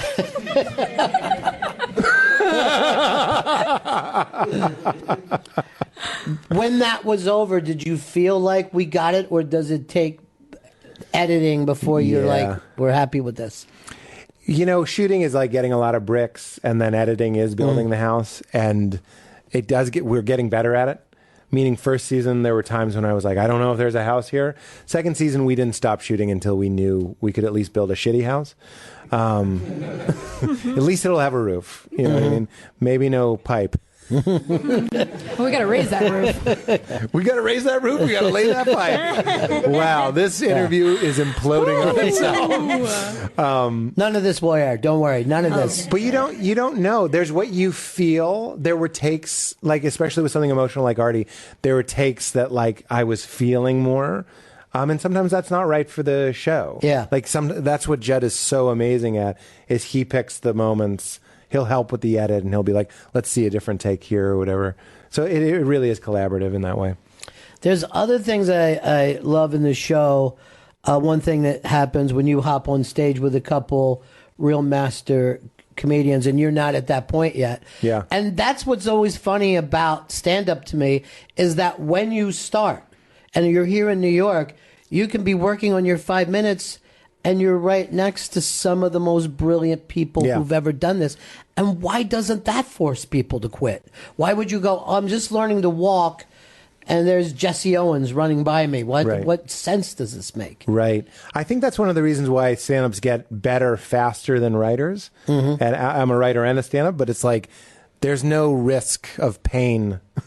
No risk of immediate pain when you're writing. There's risk of immediate pain with stand-up. And I think because there's wolves surrounding you, that you just get a little snappier faster because of that threat. I think that's why a lot of stand-ups who start to become writers, like really enter that like staff writing world, a lot of them stop doing stand-up because I think that they don't have to feel that pain anymore. It's not that you're not, being criticized or, people aren't judging your work, but it's definitely more of a process of like, okay, well, there's a second draft and a third draft, and you just lose that in stand-up. And people are helping. It's like you make a joke and someone goes like, oh, I could do this. Yeah, exactly. Like, okay. There's like a real editing process. So I think that's probably why they're like, oh, this is way more comfortable. The scene you're talking about is my character goes up with Artie and Dave Attell late at night, how they do sometimes. And what's interesting, one of the quotes I love that I kind of keep in mind while we're making Crashing is that a lot of comedians, when they start out, make the mistake of being funnier off stage than they are on. And I think that's a mistake that Pete is making. So he goes up drunk, and I think it was edited out, but he was on drugs. I think that scene was taken out. But anyway, he's out of his mind a little bit. And he goes up and does really well, not really well, but better than he normally does, to hint that there's something that he's not tapping into, whether it be confidence from a relationship or alcohol or whatever it might be. When he gets out of his own way, he's better than what we've seen. Yeah. And I think that kind of lays the idea that Pete is going to hopefully progress. It's never going to, I always say it's not going to turn into Entourage. I don't think our show is going to be like season 4, he's just made it. And now it's just like, what do you mean the Ubers don't have Teslas? It's not that. I think it's always going to be a struggle, because that's what stand-up is. It's like these micro achievements, like a little achievement here, a little achievement here. And that's what real life is, as opposed to a lot of shows about stand-up we've seen where they're already successful. I like showing Pete get a little success, then losing a lot of success, then getting a little bit more, because that's what it feels like for 15 years. And then you get to sit with nice people and talk about your show, if you're lucky. But, it does also... If you're doing this, you should have been really funny with your friends first, and then you go on stage after being and start going, "What's the deal with?" Suddenly you're not yourself. Yeah. You're attempting to act like a stand-up, and it's such a frustrating, crazy process. That happens a lot of times, I think, with openers and stuff, because you see people that are maybe 10 years behind you. Yeah. And my opener was amazing, but we would talk about how to bring the dying laughing in the rental car onto the stage. And it was fun to see him do it. His name was Chris Thayer. Yeah. He's a really funny guy. But it's a hard thing to do, especially a character like mine who's religious. He doesn't want to swear. He doesn't want to talk about sex and all these things. But then off stage, he does swear off stage. And that was true. That's what I was doing. I was being a fuller person off stage. And if that's the case, then I would say you're doing it wrong. In the rare exception of like Stephen Wright or these types of guys that aren't in the business of the full extraction.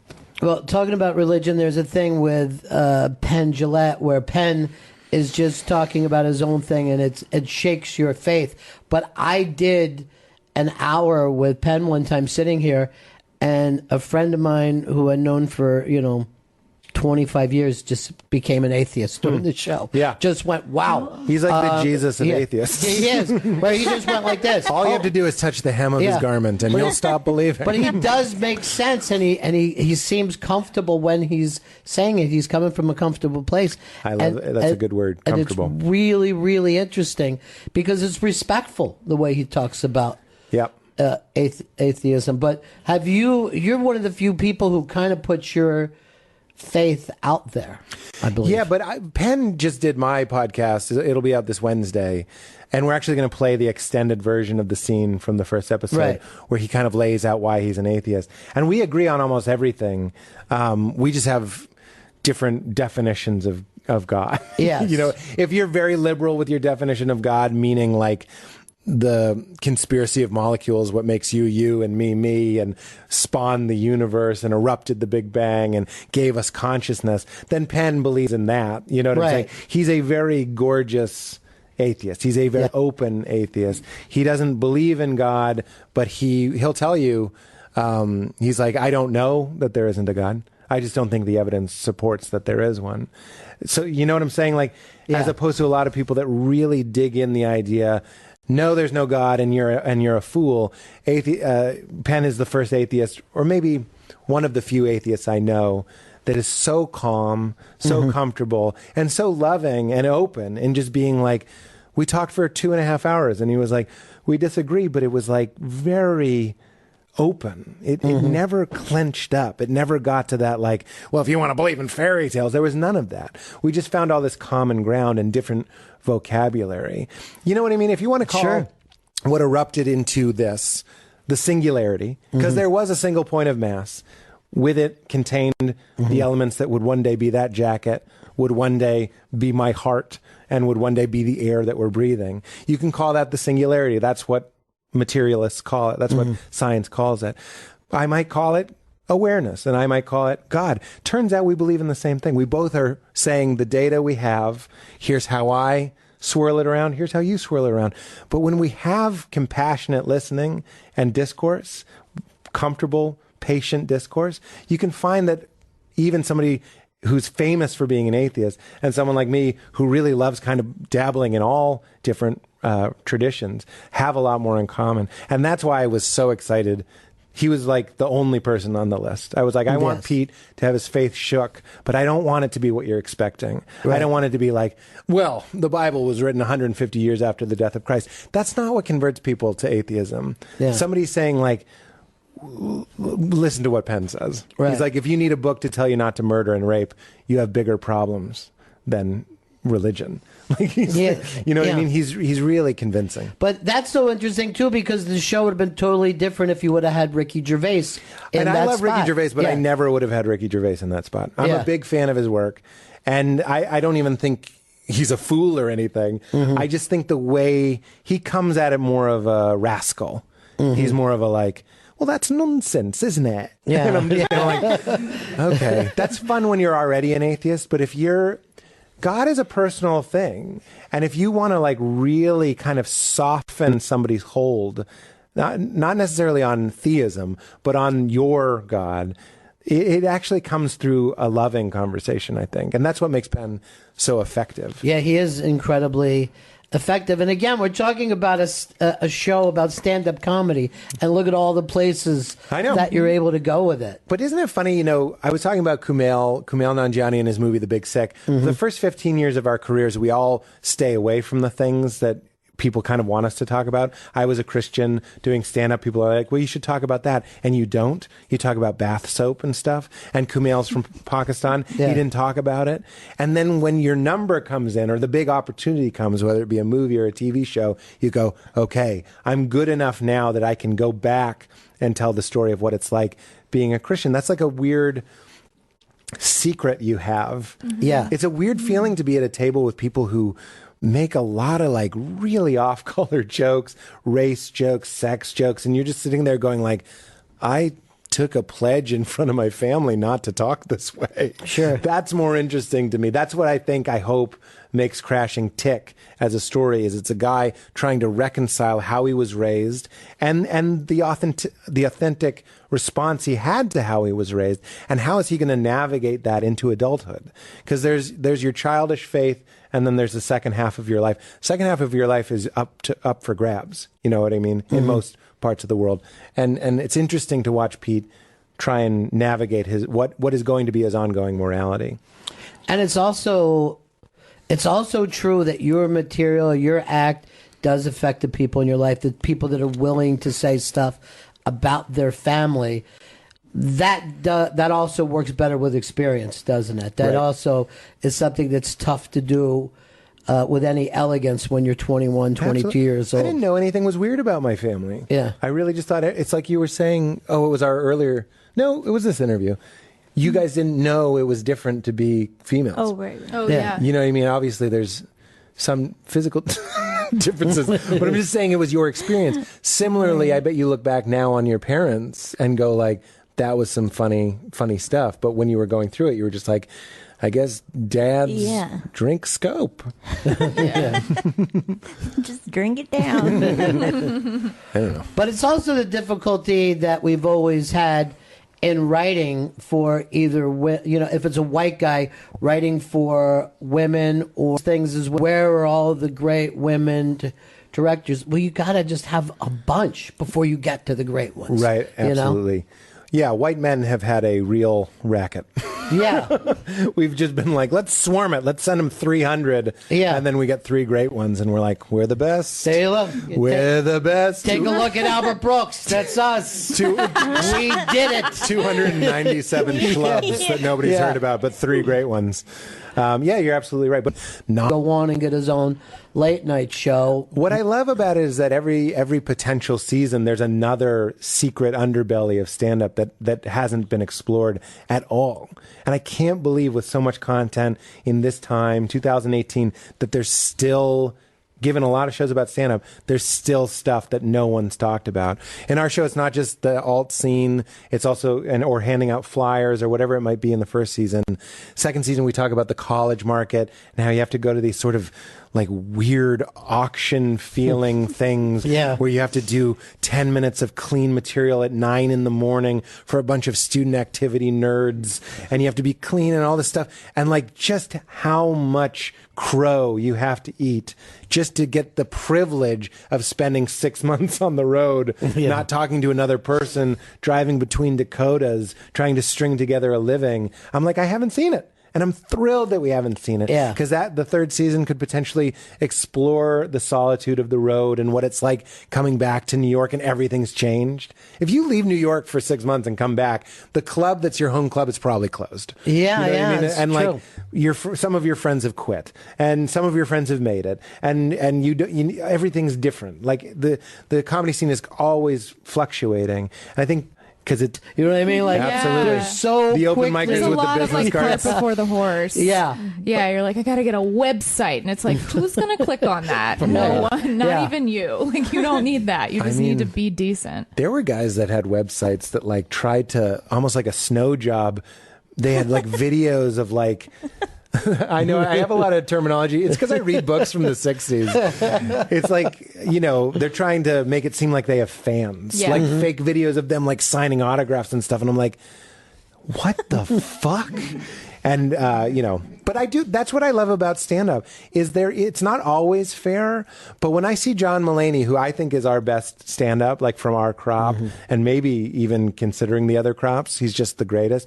When he sells out 6 nights at Radio City, and he had a failed sitcom, you're like, yeah, if you're great at stand-up, people will find out and you're going to do fine. You're going to do great. That's incredible. That's like Chappelle level. Yeah. I mean, Chappelle did a lot more, but you know what I'm saying. So I like telling this story of like, it is kind of show busy, but it's a different branch of show business where Pete can go and Ali and Aparna can grind it out and make a living. And there's no center to it like there are other businesses. Like you bringing up him, John selling out 6 nights, but it doesn't mean your neighbor has ever heard of him. Right. You know what I mean? It doesn't mean your neighbor has ever heard of Bill Burr. Yeah. And that's always shocking. No, I know. You know, when you're around. Which is why comedy. you're never too comfortable. Talk about Bill Burr. I remember he's maybe my favorite comic. I just think he's incredible. And a friend of mine was at like some horrible hustler corporate show, and there were like ice sculptures of tits and stuff. And there's Bill Burr in the corner doing an hour. Yeah. And it's only going as well as it can go when people are eating fucking finger sandwiches shaped like dicks. And you're like, yep, stand up never plateaus completely. Yeah, I mean, you can go to the Comedy Cellar today. Now that If we could make clickbait out of this, I'd like to start beef with Kevin Hart. But I think it's actually true for the whole entertainment industry. It's like we're in this time where you can never be too comfortable. What does it mean to be the only thing that you can actually like puppeteer and make your own? And that's what I see in common with a lot of the people who have made it. They didn't get in it to be famous. They didn't get in it to get rich or get laid. They did it because they had an itch that they had to do stand-up. It might be a compulsion. It might be unhealthy. But they wanted to do it. They needed to do it. And that's where you get Mulaney. That's where you get Bill Burr, Brian Regan, Nick Kroll, Maria Bamford. That's where those people are hiding. And I do want to say this. This is the best acting Bill Burr has ever done. Oh, thanks. I mean, that's awesome. there are parts of it that he is so Irish scary in this that you're like, well, I hope he doesn't kill Pete. Yeah. You know what I mean? Like, you really... We wanted to write a scary thing for him and a funny thing for him. And he just... and I've seen him do other acting, and he's always great, but there's something about him in this... I really appreciate that. In this season. Bill Burr was one of the first people I opened for in Peoria, Illinois, which is funny because there's an old showbiz adage, which is, will it play in Peoria? Because Peoria is such like a staple of regular America. It's where Richard Pryor's from. And I opened for him there. And then like here we are 10 years later, he's on our show. It was such a thrill to have him. And he's my favorite. And to give him the space to riff, he riffed, we fuck around a lot, and he was terrifying. Yeah. I think people are going to love that one. Yeah, I think it's... and again, it's one of those places that we talked about. There's so many spots for you to go with this show. Big J's on it. Big J just walked by. Okerson, yeah. He's on the show. Get him to swing in real quick because he will... Somebody hasn't said pussy in a while. Yeah, that's right. Let's see if we can find the most offensive thing that he can say within 18 seconds. It sounds like he's not coming. But yeah, that is, he is one of those guys that in New York City you see him have just these amazing sets. And then the next night, he's got to win it all over again. Totally. And I don't know if there's another art form like that. I mean, I'm sure you feel can't that in tell. film. I'm sure Neil Diamond on a Sunday night is like, man, Saturday they were throwing their drawers at me. And then on Sunday, because there's all this music, you know what I mean? Comedians, this is a Brian Regan point, comedians are musicians who play the audience. The audience is their instrument. And I add to that, then someone just, it hurts when I pretend to bomb for the show. Yeah. It's horrible. It's the worst. Well... You bomb? Never bomb. You been bombed? Yeah, I don't think it ever gets easier. I think actually it hurts more now because you feel like, well, I've been doing it long enough to where I should be more bulletproof. Maybe not fully bulletproof, but a decent. It is worse. A decent level of You can't get off and go, I'm new. Yeah, you can't hide behind like, they're just green. Give them a couple of years. It's like, oh, in a couple of years. Like, I blame the audience. I really do. I love blaming the audience. They say don't blame the audience. I will throw an what are they there? You do that. Something edgy. But they've nobody in the audience wants to laugh at the wrong thing. Well, everybody's on the record. Yeah. That's a real phenomena now, is that like I love Bill Burr. And Bill Burr is what I think of as like the perfect guy. You go into a club, it's 1 a.m, you've had a drink or whatever, and you don't even know who's on, and out comes Bill Burr, and he just blows you away. And some of the stuff that Bill says, I would say this if he's here, I see how it's offensive to some people. You understand what I'm saying? But you go to laugh at our darkness. It's like, oh shit, you shouldn't even fucking say that. And I don't even fully agree, but I'm laughing. It's a weird type of entertainment. It's the best kind of laughter, by the way. I like disagree with like a Nick DiPaolo point or Jim Norton point, but then they use that to you the way that stand-up does. Yeah. But I've said this many times, so I'll make it brief. That's nighttime you. And nighttime you, that's great. Enjoy that. That's nighttime. That's what night is for. It's like, it's dark, we're out, hey, it's fine. Then the problem is someone takes a video of Bill's set, puts it on Facebook, and now it's being shown to daytime everybody. And now it's coming up in your feed at work, and some guy at HR is like, that's not appropriate. And he's right. Because that was nighttime stuff, and now it's a daytime. And then now everybody's being held to account. It's like, what do you like this? You stand by this. You're fired. You know what I'm saying? I think also, like, as a woman pursuing stand-up, I think that I've wanted to explore. I mean, my style couldn't be more opposite from Bill Burr, but I've wanted to explore topics that are a little weightier and maybe heavier. And I think that one thing that holds me back from exploring those is because audiences typically tend to, I feel like, worry more about girl comedians. Like, is she okay up there? Like, you get a sense of that. And I think that kind of has stopped me from, like, because I just want them to know I'm okay. Like, that's my number one goal, is to be like, I'm fine. I chose this. You get a lot of like, aww. Yeah, you do. And there are certain like little things that I try to do to combat it. This is like, so I like, look at that little lady. It's like, it's such a like weird mind fuck that you have to consider those things. And obviously, like I was saying, you don't want to focus on them too much because then you're giving it power. But I think it's a level of self-awareness that you have to take into account, because sometimes you're like, I don't know, I feel like they're nervous for me. Yeah, you don't really have the privilege of being super vulnerable. Like, if I went up there and I'm like, guys, come on! And he's like, is she having a meltdown? Yeah. Like, I think she's like about to kill herself. So yeah. But you know, even the thing too of exploring where you're in the middle of my fridge. No, I'm going to take the day off. Yeah, but is the merging of a performer and a group of random people into a show. Now, you guys have written material at home that you thought was great and had it walk out and be like, oh, I guess this isn't funny at all. Yeah, you know? I had one recently. I can't stop laughing thinking that Elon Musk, who invented the self-driving car, when he wants food in his mouth, he has to use a fork. I told you, it's not working. I'm telling you, I know it doesn't work, but this is what I think is funny. Yeah. Is that this guy is like, well, there's an algorithm that senses if there's another car, and then he's like, I want the mushroom. And then when he poops, he has to go, there's poop on my butt. Like, there's no upgrade for this, is what I'm saying. Right, there's no, like, human upgrade. There's no human upgrade. No. Right. You can make a car that's like, good morning, Mr. Musk. Well, there's no poop. I guess I'm done. Now, how are we going to go to Mars? Okay, I just made it funny. But yes, you destroyed your point, The Pete. first time I said it, I only had the fork part. Yeah. And now I have these new parts, but it did not work at all. Wouldn't this be great if, like, in Crashing Season 3, this is an entire episode, and it just all worked out? Watching a it's bit all work worked out. Yeah. Yeah. I actually, I had an idea of Saturday, one couple new bits. It's called Being Road Strong. So I think it's interesting when Pete comes back to New York in the third season, potentially, there's no wood to knock. Knock on leather. Knock on leather. The old adage is that he could be road strong, but that isn't always what they want in a club, because you're not letting people in.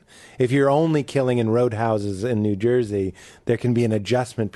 Well, it's the beauty of this show. There's so many of these little things that you can work out. Season 2, you said you were happier with it, but I think it's a better season. Oh, thank you. I really do. Sunday night. This Sunday night. Thank you so much. Thank you so much for having me. Thank you. See you guys next time.